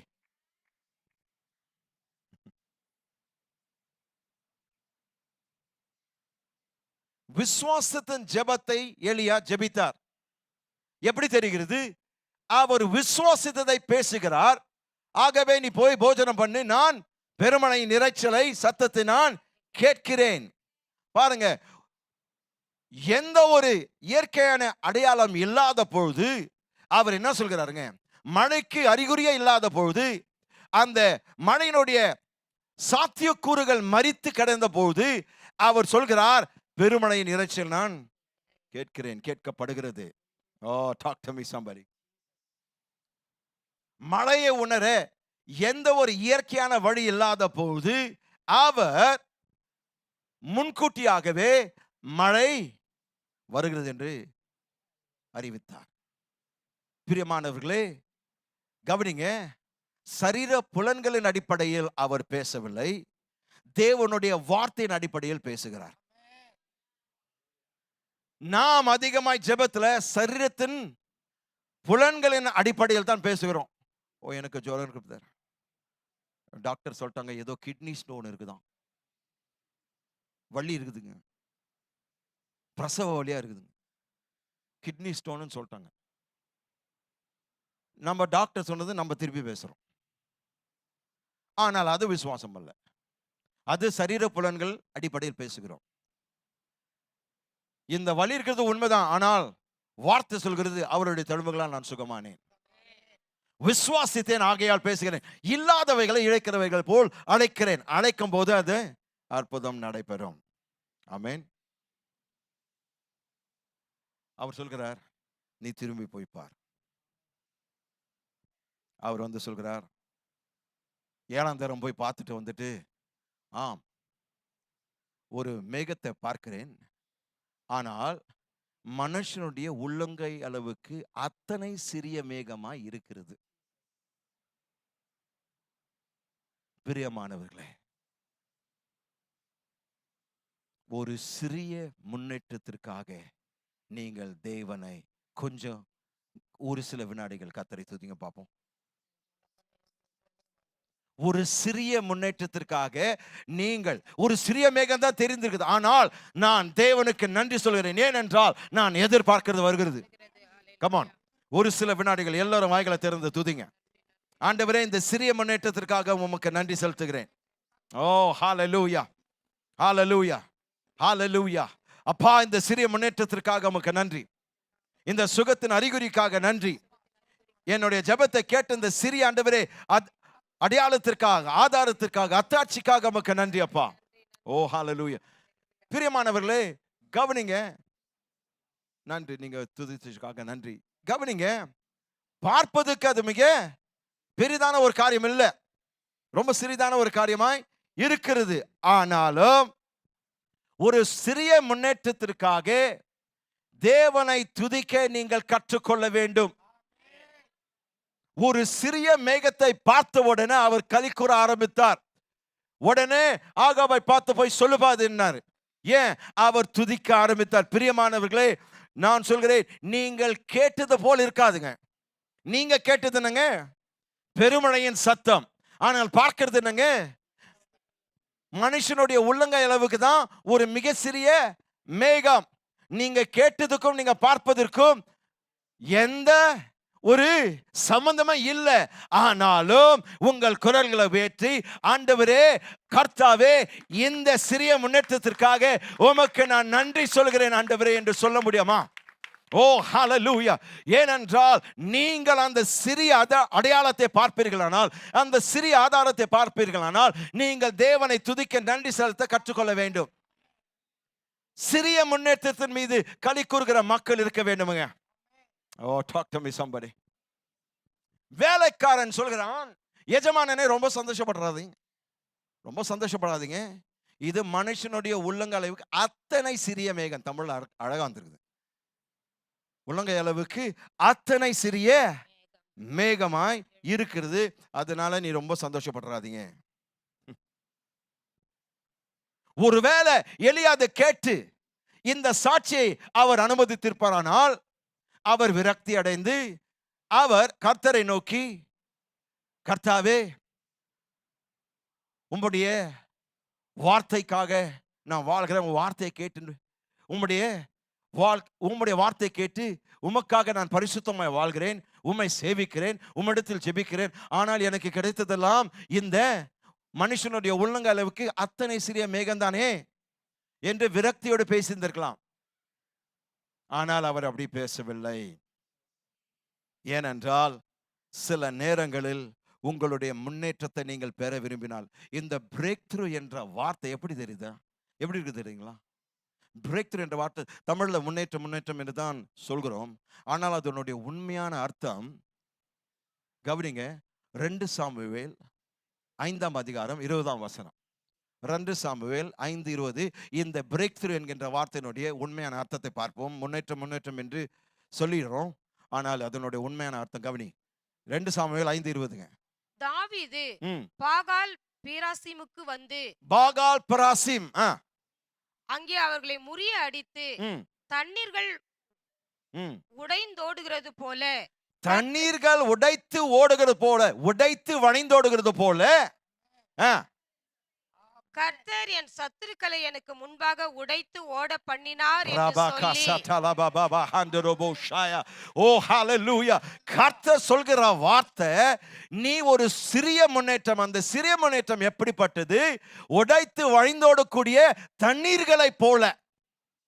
தேவன் உன்னுடைய வாழ்க்கையில் உன்னுடைய எல்லா தடைகளை உடைத்து அந்த ஆசீர்வாதத்தை தக்க வைத்துக் கொண்டிருக்கிற எல்லா வரம்புகள், எல்லா எல்லைகள், எல்லா மதில்கள், எல்லா விதமான இடையூறுகள், அதை உடைத்து அதை சுக்குநூறாக்கி அதை மேற்கொண்டு வழிந்தோடி உன் வாழ்க்கையில் கனமழையாய் வரப்போகிறது.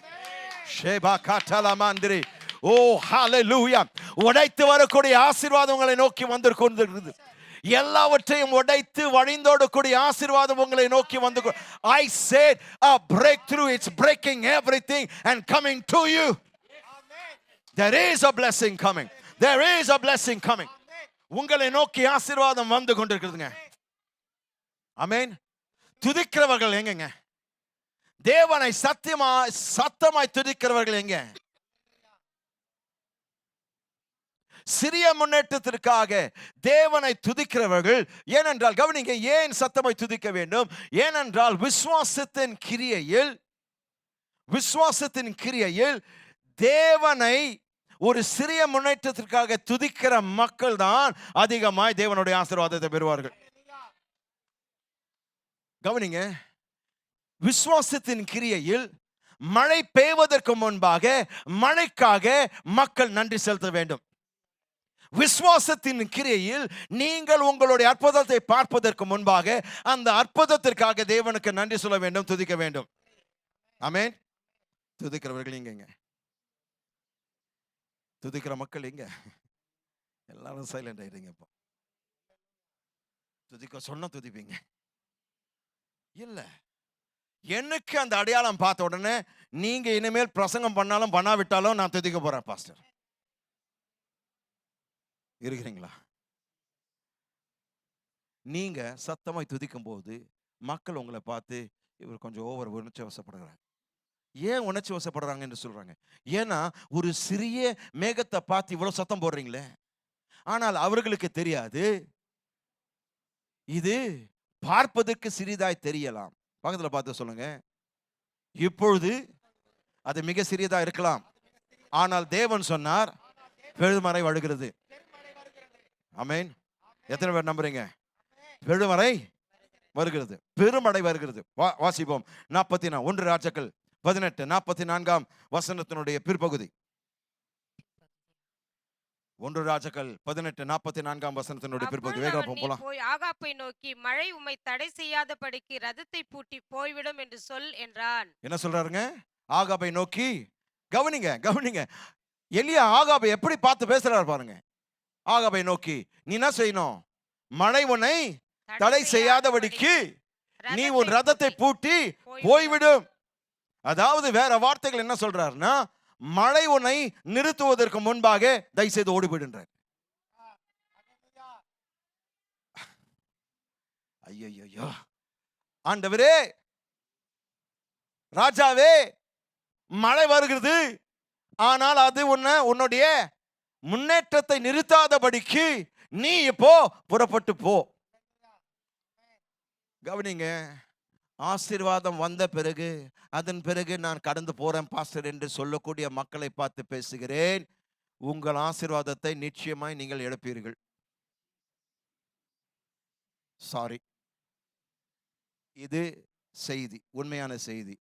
ஆசீர்வாதம் வந்த பிறகு நான் நகர்ந்து போறேன் என்று சொல்கிறவர்கள் ஆசீர்வாதத்தை நிச்சயமாக நீங்கள் இழக்கப் போகிறீர்கள். ஏனென்றால் இந்த காலையில் என்னை தேவன் உன்னிடத்தில் அனுப்பின நோக்கம் என்ன தெரியுங்களா? கவனிங்க, நான் பிரசங்கிக்கிற இந்த பலத்த பெரிதான மகத்தான ஆசீர்வாதம் முன்கூட்டியாகவே ஒரு சிறிய மேகத்தை கண்டு தேவனை துதிக்கிற மக்களுக்கு தான் இந்த பிரசங்கம். ஓ, talk to me somebody. எனவே பக்கத்துல பார்த்து சொல்லுங்க, பெருமழை வந்து கொண்டிருக்கிறது. நீ எதிர்பார்க்கின்ற, தேவன் வாக்கு பண்ணின பெருமழை வந்து கொண்டிருக்கிறது. ஹalleluya. ஹalleluya. இந்த காலையில் தேவன் என்னை எதற்காக அனுப்பினா தெரியுங்களா? உங்களிடத்தில் பார்த்து சொல்வதற்கு, என்ன சொல்வதற்கு? உங்களுடைய பிரச்சனைக்கு இரட்டத்தனையான ஆசீர்வாதம் வந்து கொண்டிருக்கிறது. Oh come on, this is prophecy now. இது வார்த்தை அல்ல, இது தீர்க்க தரிசனம். உங்களுடைய வேதனை, உங்களுடைய தோல்விகள், உங்களுடைய பிரச்சனைகள், உங்களுடைய வியாகுலங்கள், உங்களுடைய எல்லா விதமான நெருக்கங்களுக்கு தேவன் இரட்டத்தனையான ஆசீர்வாதத்தை வருஷிக்க பண்ணுகிறார். ஆமென். Double for your trouble. பக்கத்தில் பார்த்து சொல்லுங்க, டபுள் வருதுங்க. ஆமென், ஆமென். Double for your trouble. பக்கத்தில் பார்த்து சொல்லுங்க, டபுள் ஃபார் யுவர் ட்ரபிள். ஓ, பிரச்சனைக்கு இரட்டத்தனையான ஆசீர்வாதம் வருகிறது. ஓ, the rain is coming. Hallelujah. முடிக்க போகிறேன். ஆனால் கர்த்தர் சொல்கிற வார்த்தை, மழை வருகிறது. சாதாரணமான மழை இல்லைங்க, பெருமழை. ஆமென், ஆமென். அமுக்கி குலுக்கி சரிந்து விழும்படியாக அது வழிந்தோடு போகிறது. அமுக்கி குலுக்கி சரிந்து விழும்படியாக உங்கள் வாழ்க்கையில் தேவ ஆசீர்வாதங்கள் வரப்போகிறது. உங்கள் அற்புதங்கள் உங்களை நோக்கி வந்து கொண்டிருக்கிறது. உங்கள் அதிசயங்கள், உங்கள் அடையாளங்கள், உங்களுடைய வெற்றிகள், உங்களுடைய சமாதானம், உங்களுடைய சந்தோஷம், உங்களுடைய உயர்வுகள், உங்களுடைய எதிர்பார்க்கின்ற காரியங்கள் எல்லாமே கைக்கூடி வருகிற நேரம் இது. பெருமழையின் சத்தம் கேட்கப்படுகிறது இல்ல, பெருமழையின் அடையாளம். சத்தம் போய் இப்ப அடையாளம் வந்துருச்சுங்க. அடையாளம் போய் நிஜம் வர போகிறது. My God, my God, hallelujah, hallelujah, hallelujah. சத்தம் போய் அடையாளம், அடையாளம் போய் இப்ப பெருமழை. God moves you from the sign to the sound, from the sound to reality. Oh, there is a God who is a God of the sound, the sign, and the storm. Your God is a God who will give you a sound, who will give you a sign, who will send you a storm. I said your God is a God who will give you a sound, who will send you a sign, and who will send you the storm. Oh, hallelujah. நம்முடைய தேவன் எப்படிப்பட்டவர்? சத்தத்தையும் கொடுப்பார், அடையாளத்தையும் கொடுப்பார், மழையும் அனுப்புவார். ஹalleluya. வெறும் சத்தத்தை கொடுத்து அடையாளம் கொடுக்கிறது மட்டுமல்ல, அடையாளத்தை நிறைவேற்றுவார், அடையாளத்தை நிறைவேற்றுவார். ஆமென். நீங்கள் நினைக்கிறதற்கும் வேண்டிக் கொள்வதற்கும் மிகவும் அதிகமாய் உங்களுடைய வாழ்க்கையில் தேவன் ஆசீர்வாதத்தை வருஷிக்கப்படுகிறார். இப்பொழுது இப்பொழுது இப்பொழுது உங்கள் வாழ்க்கையில் நீங்கள் நினைப்பதை பார்க்கிலும், நீங்கள் எதிர்பார்ப்பதை பார்க்கிலும், நீங்கள் ஜெபிப்பதை பார்க்கிலும் உங்களை நோக்கி தேவனுடைய பெருமழை, கனமழை நோக்கி வந்து கொண்டிருக்கிறது.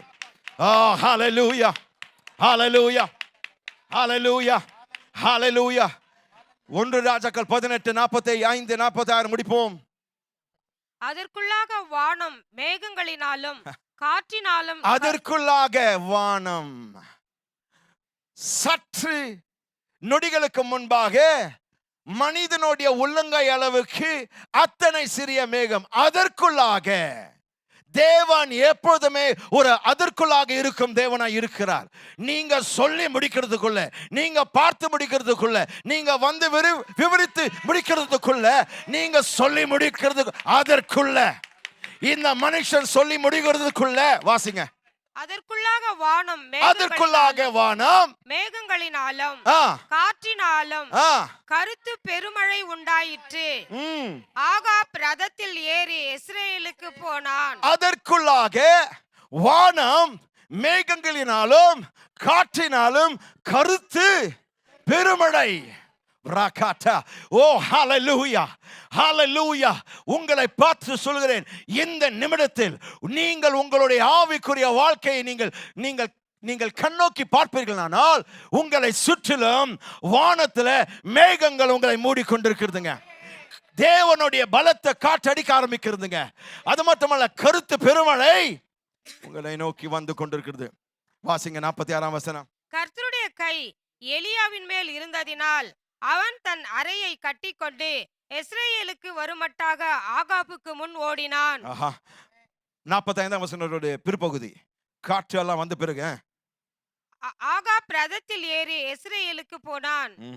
அதற்குள்ளாக வானம் மேகங்களினாலும் காற்றினாலும் கருத்து பெருமழை உண்டாயிற்று. அதெல்லாம் கருத்து பெருமழையாய் உண்டாயிடுச்சுங்க. நான் சொல்கிறேன், உங்களுடைய வாழ்க்கையில் பெருமழை உண்டாக்கப்பட்டிருக்கிறது. உங்கள் மேல் இப்பொழுது இறங்க ஆரம்பிக்கிறது. நீங்க என்ன செய்யணும்? நீங்க 46ஆம் வசனம்.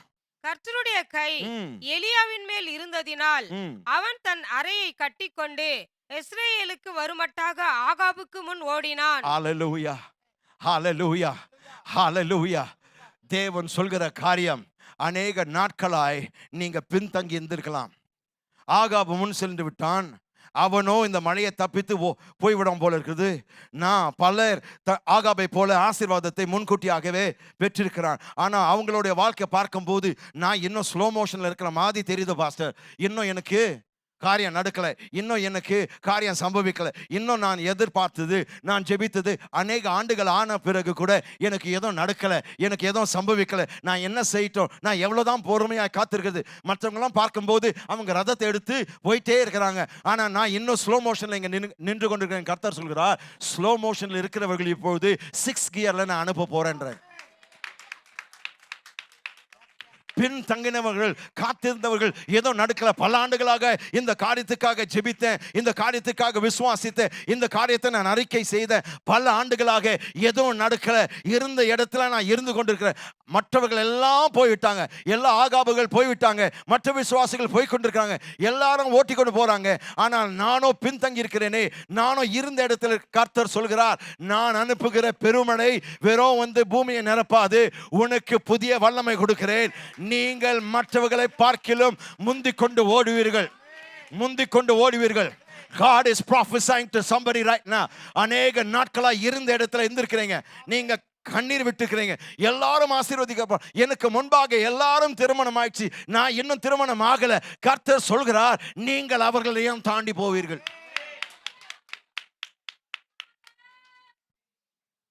ஆசீர்வாதங்கள் வரும்போது நீங்கள் அவர்களை தாண்டி செல்வீர்கள். நீங்கள் அவர்களை பார்க்கிலும் உங்களுடைய லக்கை நோக்கி அந்த எஸ்ரேலின் நுழைவாயிலுக்கு நீங்கள் போவீர்கள். ஆமென், ஆமென்.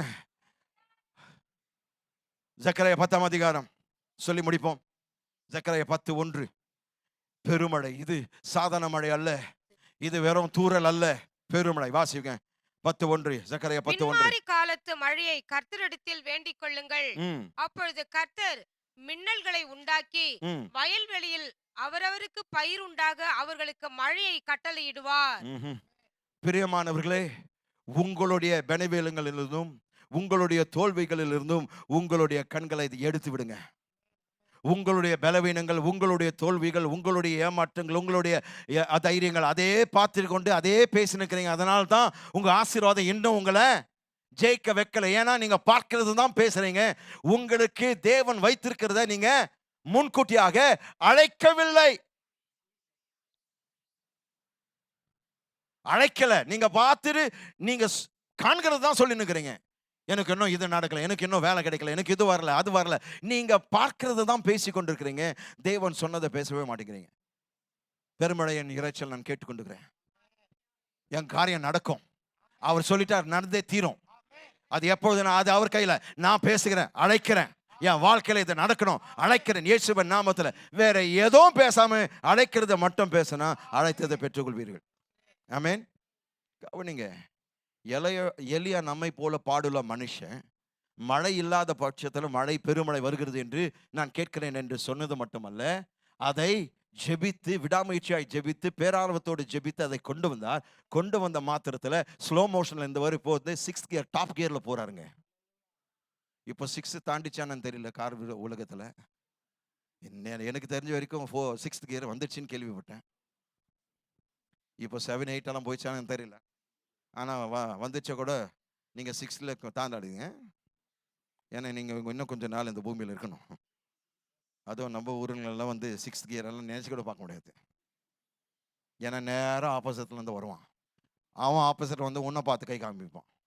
அப்போ என்ன தோணுது நமக்குள்ளே, அந்த பழைய மனுஷன் இடிச்சு அப்படியே அவர் கொஞ்சம் இந்த அரைக்கிற மாதிரி, இந்த பழைய காலத்தில் இந்த அம்மிக்கல், கரெக்ட், தேங்க்யூங்க, இந்த அம்மியில் அரைக்கிற மாதிரி அவங்க மேலே ஏற்றி ஏற்றி ஏற்றி ஏற்றி எடுக்கலான்னு இருக்கணும். அப்படிப்பட்ட எண்ணங்கள்லாம் வரும். ஏன்னா அப்படிப்பட்ட மக்கள் எனவே 6th கியர் எல்லாம் நமக்கு. ஆனால் ஆவிக்குரிய வலத்தில் இப்படிப்பட்ட ஆப்போசிட் டைரக்ஷனில் வரக்கூடியவங்க நீங்கள் ஏற்றின்னு போயிடலாம். ஏன்னா பிசாசு ஏற்றுறது தான் உங்கள் வேலை. இங்கே ஏற்ற முடியாது, அங்கே ஏற்றலாம். அவனை ஏறி ஏறி ஏற்றிட்டு அடிச்சுன்னு போயினே இருக்கலாம், எவனும் கேட்க மாட்டான். ஏன்னா தேவன் சொன்னார், தடையின்றி உன்னுடைய வாழ்க்கையில் பெருமழை வருகிறது. ஆமென். பிரியமானவர்களை, உலகத்தை ஜெபத்தினால் நம்மால் மாற்ற முடியும். ஆமென். உங்கள் குடும்பத்தை உங்களால் மாற்ற முடியும். உங்கள் திருமண வாழ்க்கை உங்களால் மாற்ற முடியும். உங்கள் சபை உங்களால் மாற்ற முடியும். உங்களுடைய நகரத்தை உங்களால் மாற்ற முடியும். ஜெபத்தின் மூலமா உங்களுடைய தேசத்தை ஜெபத்தின் மூலமா மாற்ற முடியும். நம்ம யாவரும் எழுந்து நிற்போம். யாவரும் எழுந்து நிற்போம். ஓ ஹல்லேலூயா, ஹல்லேலூயா. பிரியமானவர்களே, வேறு ஏதும் காரியங்களை செய்யாத நிறைவேற்றாத பட்சத்தில் ஜெபம் அந்த காரியங்களை நிறைவேற்றக்கூடிய வல்லமையுடையது. வேற எந்த ஒரு காரியம் அந்த காரியத்தை மாற்ற முடியாத பட்சத்தில் அந்த காரியங்களை நிறைவேற்றுவதற்கு ஜெபத்திற்கு வல்லமை இருக்கிறதுங்க. ஜெபத்தின் வல்லமை என்னங்க? பெருமழை வந்து கொண்டிருக்கிறது உங்க வாழ்க்கையில. இந்த நாள் நீங்கள் அநேக நாட்களாய் ஜெபித்த அந்த நாள் இந்த நாள். ஆமென். பிரியமானவர்களே, ஆம், தேசங்கள் ரட்சிக்கப்படுவங்க. தேசங்கள் ரட்சிக்கப்படக்கூடும். ஏனென்றால் நீங்கள் தேவனிடத்துல என்ன கேட்டிருக்கிறீங்க? பின்மாரியின் காலத்துல மழைக்காக கர்த்தரிடத்தில் கேட்டுக்கிறீங்க. அவர் என்ன செய்கிறார் பாருங்க. 1ஆம் வசனத்தை மீண்டுமாய் வாசிங்க. 10:1, சக்கரையா 10:1. அவர் மின்னல்களை உண்டாக்கி, அடுத்ததுங்க, அவர் மின்னல்களை உண்டாக்கி, பின்மாரி காலத்து மழையை கர்த்தரிடத்தில் வேண்டிக் கொள்ளுங்கள். அப்பொழுது கர்த்தர் மின்னல்களை உண்டாக்கி வயல்வெளியில் அவரவருக்கு பயிர் உண்டாக அவர்களுக்கு மழையை கட்டளையிடுவார். அந்த கவனிங்க, நான் இதை ஆரம்பத்தில் சொல்லும் போது மழைக்கு எபிரேய மொழியில 4 வார்த்தைகள். முதல் வார்த்தை யோரே. யோரே என்று சொல்லும் போது முன்மாரி. முன்மாரி எதற்காக? அந்த நிலத்தை ஆயத்தப்படுத்துவதற்காக, விதை பெறுவதற்கு அந்த நிலத்தை ஆயத்தப்படுத்துவதற்காக. என்ன ஆயத்தப்படுத்துகிறது? அந்த வறண்ட நிலம், பிளந்த நிலத்தை அது மிருதுவாக்கி அது விளைச்சலுக்கு ஆயத்தம் பண்ணுகிறது. ஆனால் அதற்கப்புறம் மல்கோஷ் என்று சொன்னேன். மல்கோஷ் என்று சொல்லும்போது பின்மாரி. பின்மாரி எதற்காக வருகிறது? அறுவடையை நிச்சயப்படுத்துவதற்கு, அந்த விதையை முதிர்ச்சி அடைவதற்கு உதவுகிறது. 3வது வார்த்தை மட்டார். மட்டார் என்று சொல்லும் போது வெறும் மழை அல்ல, எது வானத்திலிருந்து பொழியப்பட்டாலும் அதற்கு மட்டார் என்று சொல்வார்கள். சோதோம் கொமோரன் மீது தேவன் மழையை ஊற்றவில்லை, மாறாக என்ன ஊற்றினாங்க?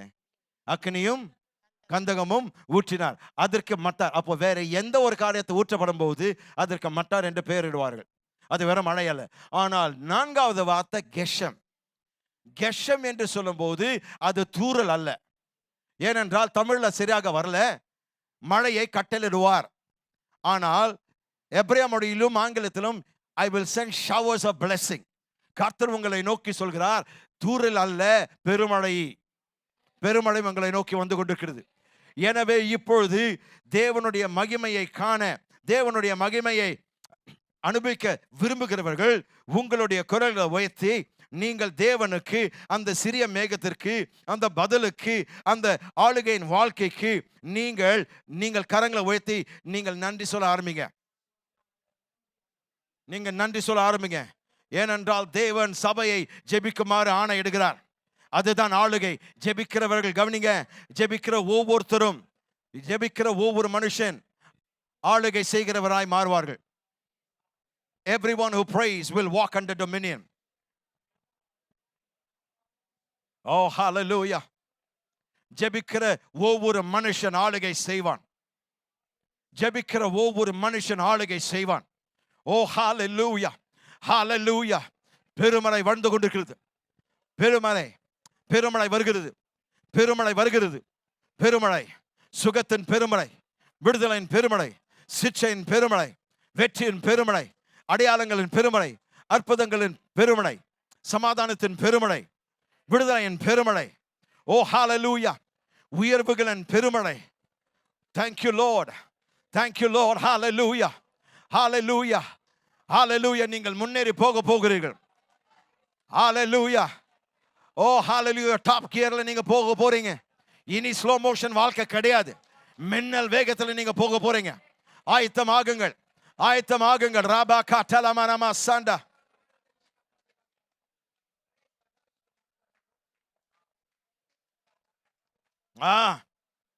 பின்மாரி சபையின் மீது ஊற்றப்படுகிறது. பின்மாரி உங்களுடைய வாழ்க்கையில் அனுப்பப்படுகிறது. உங்கள் வீட்டுக்குள் நுழைகிறது. ஆன்லைனில் பார்க்கிறவர்களே, உங்களுடைய வீடுகளுக்குள் பெருமழை நுழைந்து கொண்டிருக்கிறது. பெருமழை உங்கள் வாழ்க்கையின் மீது, பெருமழை உங்களுடைய பிள்ளைகளின் மீது, பெருமழை உங்களுடைய பிள்ளைகளுடைய எதிர்காலத்தின் மீது, பிள்ளைகளை என்னை கூர்ந்து கவனிங்க. அந்நிய தேசங்களில் என்னை பார்த்து கொண்டிருக்கிற பிள்ளைகளை, உங்கள் மீது பெருமழை, உங்கள் எதிர்காலத்தின் மீது பெருமழை, உங்களுடைய வாழ்க்கையின் மீது பெருமழை, உங்கள் படிப்பின் மீது பெருமழை, உங்கள் கல்லூரியின் மீது பெருமழை. நீங்கள் அந்த பெருமழை கல்லூரிகளுக்கும் பள்ளிகளுக்கும் நீங்கள் எடுத்துக்கொண்டு செல்வீர்கள். உங்கள் வேலை ஸ்தலங்களுக்கு நீங்கள் எடுத்துக்கொண்டு போவீர்கள். நீங்கள் மக்கள் சுகமாகிறது எதிர்பார்க்க ஆரம்பிங்க. தேவனுடைய பிரசன்னத்தை உணர ஆரம்பிங்க. மக்கள் எல்லா விதமான அழுத்தத்திலிருந்தும் எல்லா விதமான பிடியிலிருந்தும் விடுவிக்கப்படுவதை நீங்கள் எதிர்பாருங்க. மக்கள் உங்களுடைய வீடுகளுக்குள் நுழையும் போது அவர்கள் எப்படிப்பட்ட பிரச்சனை இருந்தாலும் உங்கள் வீட்டுக்குள் காலடித்து வைத்த உடனே அவர்கள் விடுதலை பெறுவார்கள். பெருமழை. This is the heavy rain. Heavy rain is coming. உங்கள் வீடுகளுக்குள் நான் சொல்கிறேன், உங்களுடைய கேட்டை தாண்டி காலை வச்சாங்கன்னா வீட்டுக்குள் கூட வர வேண்டியங்க. உங்க கேட்டை தாண்டி காலை வச்சாங்கன்னா, உங்க காம்பவுண்ட்ல நின்னாங்கன்னா சுகம் பெறுவாங்க. மக்கள் சுகம் பெறுவாங்க. பிசாசு பிடித்தவர்கள் ஆட ஆரம்பிப்பாங்க. எதிர்பாருங்க பெருமழை வரும்போது. Oh, showers of blessing. This is showers. தூறல் இல்லைங்க, கனமழை. தூறல் இல்லைங்க, பெருமழை. உங்கள் வீடுகள் மீது, உங்கள் வீடுகள் மீது, உங்கள் திருமணத்தின் மீது, உங்கள் குடும்பங்கள் மீது, உங்கள் எதிர்காலத்தின் மீது, உங்கள் படிப்பின் மீது, உங்கள் வேலையின் மீது, உங்களுடைய வியாபாரத்தின் மீது பெருமழை. Oh, not the sound now, not the sign, but the reality. அடையாளம் அல்ல, சத்தம் அல்ல, பெருமழையின் நிச்சயம். பிராகாபாகா செகேட்டேரா. ஓ, வாய்களை திறந்து பெற்றுக்கொள்ளுங்கள், பெற்றுக்கொள்ளுங்கள், பெற்றுக்கொள்ளுங்கள். ஓ ஜீசஸ், தேவன் தம்முடைய பெருமழையை அபரிவிதமாய் உங்கள் மீதும், உங்கள் குடும்பத்தின் மீதும், உங்கள் வீடின் மீதும், உங்கள் சபையின் மீதும், உங்கள் நகரத்தின் மீதும், உங்களுடைய தேசத்தின் மீதும், உலகத்தின் தேசங்கள் மீது ஊற்ற விரும்புகிறார். ஆயத்தமாகுங்கள். Get ready, get ready, get ready, get ready. Get ready, get ready, get ready. Get ready, get ready, get ready. Get ready, get ready, get ready. கேளுங்க. பெருமழையின் காலத்தில் கர்த்தரை நோக்கி மழைக்காக கேளுங்க. கேட்கிற எவனும் பெற்றுக்கொள்வான். கேட்கிற எவனும் பெற்றுக்கொள்வான். This is the time for latter rain. இது பின்மாரியின் காலம். இது பின்மாரியின் காலம். இது பின்மாரியின் காலம். மழைக்காய் கேளுங்க. மழைக்காய் கேளுங்க. கனமழைக்காய் கேளுங்க. பெருமழைக்காய் கேளுங்க. வேடிக்கை பார்க்கிறவர்கள் வேடிக்கையாளர்களாக தான் இருப்பீங்க. If you spectate, you'll be a spectator. If you ask, you'll be a partaker. You decide what you want. நீங்கள் கேட்டால் பங்காளர்களாய் மாறுவீர்கள். வேடிக்கை பார்த்தால் வேடிக்கையாளர்களாய் ஆயுசு முழுதுமாக இருப்பீர்கள். கேளுங்க, கேளுங்க, கேளுங்க. எல்லோரும் கேளுங்க. உங்களுக்கு வேண்டிய பெருமழை கேளுங்க. சுகத்தின் பெருமழையா கேளுங்க. கேளுங்க. அனுமதி தேவனுக்கு கொடுங்க. அவரை அழைத்துக் கொள்ளுங்கள். Ask him. We're closing, but I want you to get this message. O rabakatalama rande kerabakatalabo. ஓ, இது உங்களுடைய அற்புதத்தின் நாள். பிரியமானவர்களே, தேசம் எங்கிலும் மழை, பெருமழை, கனமழை பெய்து கொண்டிருக்கிறது. பெய்து கொண்டிருக்கிறது. It's raining. It's raining in this church right now. It's raining in this church right now. It's raining in your life right now. It's raining on your home right now. It's raining on your family right now. உங்கள் குடும்பத்தின் மீதும், உங்கள் மீதும், உங்களுடைய பிள்ளைகள் மீதும், உங்களுடைய வீட்டின் மீதும், உங்களுடைய வியாபாரத்தின் மீதும், உங்களுடைய கல்லூரிகள் மீதும், உங்களுடைய பள்ளியின் ஸ்தலங்கள் மீதும், உங்களுடைய வியாபார ஸ்தலங்கள் மீது, கார்ப்பரேட் வேர்ல்ட் மீது தேவன் பெருமழையை ஊற்றிக் கொண்டிருக்கிறார். எதிர்பாருங்க. நீங்க எங்க சென்றாலும் மழை. நீங்க எங்க சென்றாலும் அங்க பயிரிடுவதற்கு அறுவடை உண்டாக்கப்படும். Results are coming. நீங்க எங்க சென்றாலும் வெட்டப்பட்ட, விளக்கப்பட்ட, வெடிப்புகள் நிறைந்த நிலங்கள், வறண்ட நிலங்கள், வறட்சியான வாழ்க்கைகள் உங்களை கொண்டு செழிப்பாகும். ஏனென்றால் நீங்கள் பெருமழை சுமக்கிறதுனால் உங்களை சந்திக்கிறவர்கள் அந்த பெருமழையை பெற்று அவர்கள் வறட்சி நீங்கும். அவர்களுடைய உலர்ந்த தன்மை நீங்கும். உலர்ந்த எலும்புகள் சேனையாய் மாறும். இது மாறும். மாம்ரே ஆண்டரினே மேகாசிரே ரமனா கண்டரே போஷாயா. பெருமழை, பெருமழை, பெருமழை சத்தம். சத்தம் அல்ல அடையாளம், அடையாளம் அல்ல நிஜம். பெருமழையின் நிறைவேற்றம், பெருமழையின் நிறைவேற்றம், பெருமழையின் நிறைவேற்றம் இப்போது நடந்து கொண்டிருக்கிறது. கேட்கிறவர்கள் பெற்றுக்கொள்வீர்கள். விசுவாசிக்கிறவர்கள் அதை கேட்கும் போது, அழைக்கும் போது, இல்லாதவைகளை அழைக்கும் போது உன் வாழ்க்கையில் சம்பவிக்கும், நிகழும், நடக்கும். நடக்க போகிறது, அதெல்லாம் தாண்டி போய் நடந்து கொண்டிருக்கிறது. ஆரம்பத்தில் நடக்க போகிறது என்று சொன்னேன், இப்பொழுது சொல்கிறேன் நடந்து கொண்டிருக்கிறது, நடந்து கொண்டிருக்கிறது. It's happening, it's happening, it's happening. நடக்க போறது இல்லைங்க, நடந்து கொண்டிருக்கிறது. இப்பொழுது ஒவ்வொருத்தருடைய வாழ்க்கையில், கேட்கிற ஒவ்வொருத்தருடைய வாழ்க்கையில், விசுவாசிக்கிற ஒவ்வொருத்தருடைய வாழ்க்கையில், அழைக்கிற ஒவ்வொருத்தருடைய வாழ்க்கையில், பேரார்வத்தோடும் விடாமுயற்சியோடும் ஜெபிக்கிறவர்களுடைய வாழ்க்கையில் ஜெபத்தின் வல்லமை காணப்படுகிறது, அறுவடை காணப்படுகிறது. கெஷம், கெஷம், கெஷம், பெருமழை, கனமழை, கெஷம், கெஷம், கெஷம், கெஷம், கெஷம், கெஷம், கெஷம், கெஷம், கெஷம், கெஷம், கெஷம் ஊற்றப்படுகிறது. சுவாரஸ்யமான காரியம் என்னவென்றால், இந்த கெஷம் என்கின்ற வார்த்தையோடு லெஹெத் கெஷம் என்று ஒரு எபிரேய வார்த்தை இருக்குது. கவனிங்க, லெஹெத் கெஷம் என்று சொல்லும்போது இல்லாததை அழைக்கிற ஒரு வார்த்தை தான் லெஹெத் கெஷம். இப்போது இல்லாத பெருமழையை இப்போது உங்க வாழ்க்கையில அழைக்கிறீங்க, அழைத்துக் கொள்ளுங்கள். Ask, call it. லெஹெத் கெஷம். ஆண்டவரே, லெஹெத் கெஷம். ஆண்டவரே, இல்லாததை அழைக்கிறேன், இருக்கிறது போல் அழைக்கிறேன். என் வாழ்க்கையில் சுகம் உண்டு, என் சரீரத்தில் சுகம் உண்டு, என் சரீரத்தில் விடுதலை உண்டு, என் சரீரத்தில் நோய் இல்லப்பா. சுகமானேன், தழும்புகளால் சுகமானேன், தழும்புகளால் சுகமானேன். பெருமழையை, சுகத்தின் பெருமழையின் கீழ் நான் நின்று கொண்டிருக்கிறேன். சுகத்தின் பெருமழையின் கீழ் நின்று கொண்டிருக்கிறேன். அற்புதங்களின் பெருமழையின் கீழ் நின்று கொண்டிருக்கிறேன். அடையாளங்களின் பெருமழையின் கீழ் நின்று கொண்டிருக்கிறேன். இந்த சபை முழுவதும், இந்த சபை முழுவதும் பெருமழை, பெருமழை, பெருமழை, பெருமழை. இந்த சபை முழுவதும் ஆன்லைனில் பார்க்கிற ஒவ்வொரு விசுவாசிகளே, உங்கள் மீதும் குடும்பங்கள் மீது இல்லாத, இதுவரைக்கும் கண்டிராத அமைக்கு குலுக்கி சரிந்து விடும்படியாக நீங்கள் நினைப்பதற்கும் வேண்டிக் கொள்வதற்கும் மிகவும் அதிகமாய் பெருமழை அபரிவிதம் உங்கள் மீது ஊற்றப்படுகிறது. பெற்றுக்கொள்ளுங்கள். ஓ ஹalleluya, thank you Lord. எங்கள் அன்பின் பரலோக பிதாவே, கர்த்தராகிய இயேசுவின் நாமத்தில் உம்மாண்டே வருகிறோம். இந்த ஆசீர்வதிக்கப்பட்ட ஆண்டவரே, ஆராதனைக்காக நன்றி. இந்த நாளுக்கென்று எங்களை ஆயத்தப்படுத்தினீரப்பா. அநேக நாட்கள் ஆண்டவரே நாங்கள் பின்தங்கியிருந்தோம், தாமதத்தில் ஆண்டவரை தவித்தோம், ஏதும் நடக்கல, எல்லாருக்கும் நடந்து கொண்டிருக்கிறோம், என் வாழ்க்கையில் நடக்கல என்று புலம்பினோம், அழுதோம், விரக்தி அடைந்தோம், பிற்போக்காய் பேசினோம், கொஞ்ச காலம் சபை விட்டு நின்றோம், வார்த்தையை கேள்வி கேட்டோம்,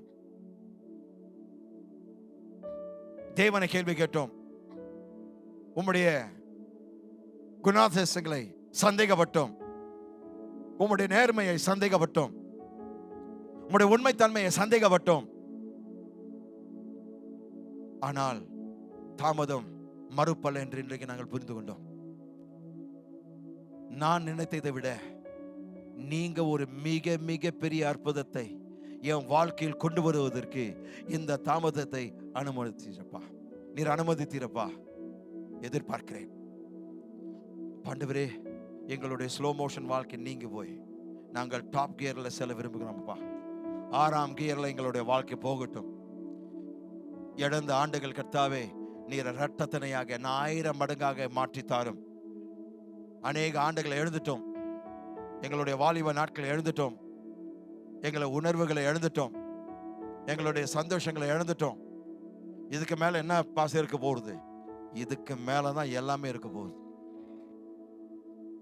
நீங்க நினைச்சிருக்கலாம் இதுக்கு மேல ஒண்ணும் கிடையாது. இதுக்கு மேலதான் வானம் உங்களுடைய பூமியை முத்தமிடும். வானத்தின் பொக்கிஷங்கள் உங்களுடைய வாழ்க்கையில் கட்டவிழ்க்கப்பட்டு நீங்கள் அதை சுமக்க ஆரம்பிப்பீர்கள். உங்களுக்காக மட்டுமல்ல, உங்களை சுற்றி இருக்கிறவர்களை சந்திக்கும் போது அவர்களும் செழிப்பான நிலங்களாய் மாறுவார்கள், அறுவடை நிறைந்த நிலங்களாய் அவர்கள் மாறுவார்கள். ஏனென்றால் கெஷம் மழை உங்கள் மீது மட்டும்தான் ஊற்றப்பட்டிருக்கிறது. அப்பா, இந்த வார்த்தைக்காக உமக்கு நன்றி, அற்புதங்களுக்காக நன்றி ஆண்டவரே, நீ செய்த ஒவ்வொரு கிரைகளுக்காக நன்றி. ஜெபத்தின் வல்லமை எங்களுக்கு காண்பித்தபடினால் நமக்கு நன்றி. எங்களை ஆண்டவரே இந்த ஜெபத்தின் ஆயுதத்தை எங்களுடைய வாழ்க்கையில் பயன்படுத்தி ஜெபத்தின் மூலமாய் ஆண்டவரே முன்பை பார்க்கலும் இந்த நாள் முதற்கொண்டு இந்த நேரம் முதற்கொண்டு நாங்கள் அதிகமாய் ஜெபித்து உம்மை ஆண்டவரே நாங்கள் தேடுவோம். உம்முடைய பிரசன்னத்தை நாங்கள் நாடுவோம். எல்லா துதி கன மகிமைக்கு செலுத்துகிறோம். கர்த்தராகிய இயேசுவின் நாமத்தில் ஜெபிக்கிறோம் எங்கள் நல்ல பிதாவே. ஆமென், ஆமென். கர்த்தராகிய இயேசு கிறிஸ்துவின் கிருபையும் பிதாவாகிய தேவனுடைய அன்பும் பரிசுத்தாவினுடைய அந்யோன்யம் இப்பொழுதும் எப்பொழுதும் உங்கள் அனைவரோடும் இருப்பதாக. ஆமென், ஆமென். நாம் கர்த்தருடைய ஆசீர்வாதத்தை அறிக்கை செய்வோம். என்னாகமம் 6ஆம் அதிகாரம். என்னாகமம் 6ஆம் அதிகாரம் 24 26ஆம் வசனம் நாம் யாவருமா சத்தமா அறிக்கை செய்வோம். கர்த்தர் என்னை ஆசீர்வதித்து என்னை காக்க கடவர். கர்த்தர் தம்முடைய முகத்தை என்மேல் பிரகாசிக்க பண்ணி என்மேல் கிருபையாய் இருக்க கடவர். கர்த்தர் தம்முடைய முகத்தை என்மேல் பிரசன்னமாக்கி எனக்கு சமாதானம் கட்டளையிட கடவர் என்பதே. ஆமென், ஆமென், ஆமென்.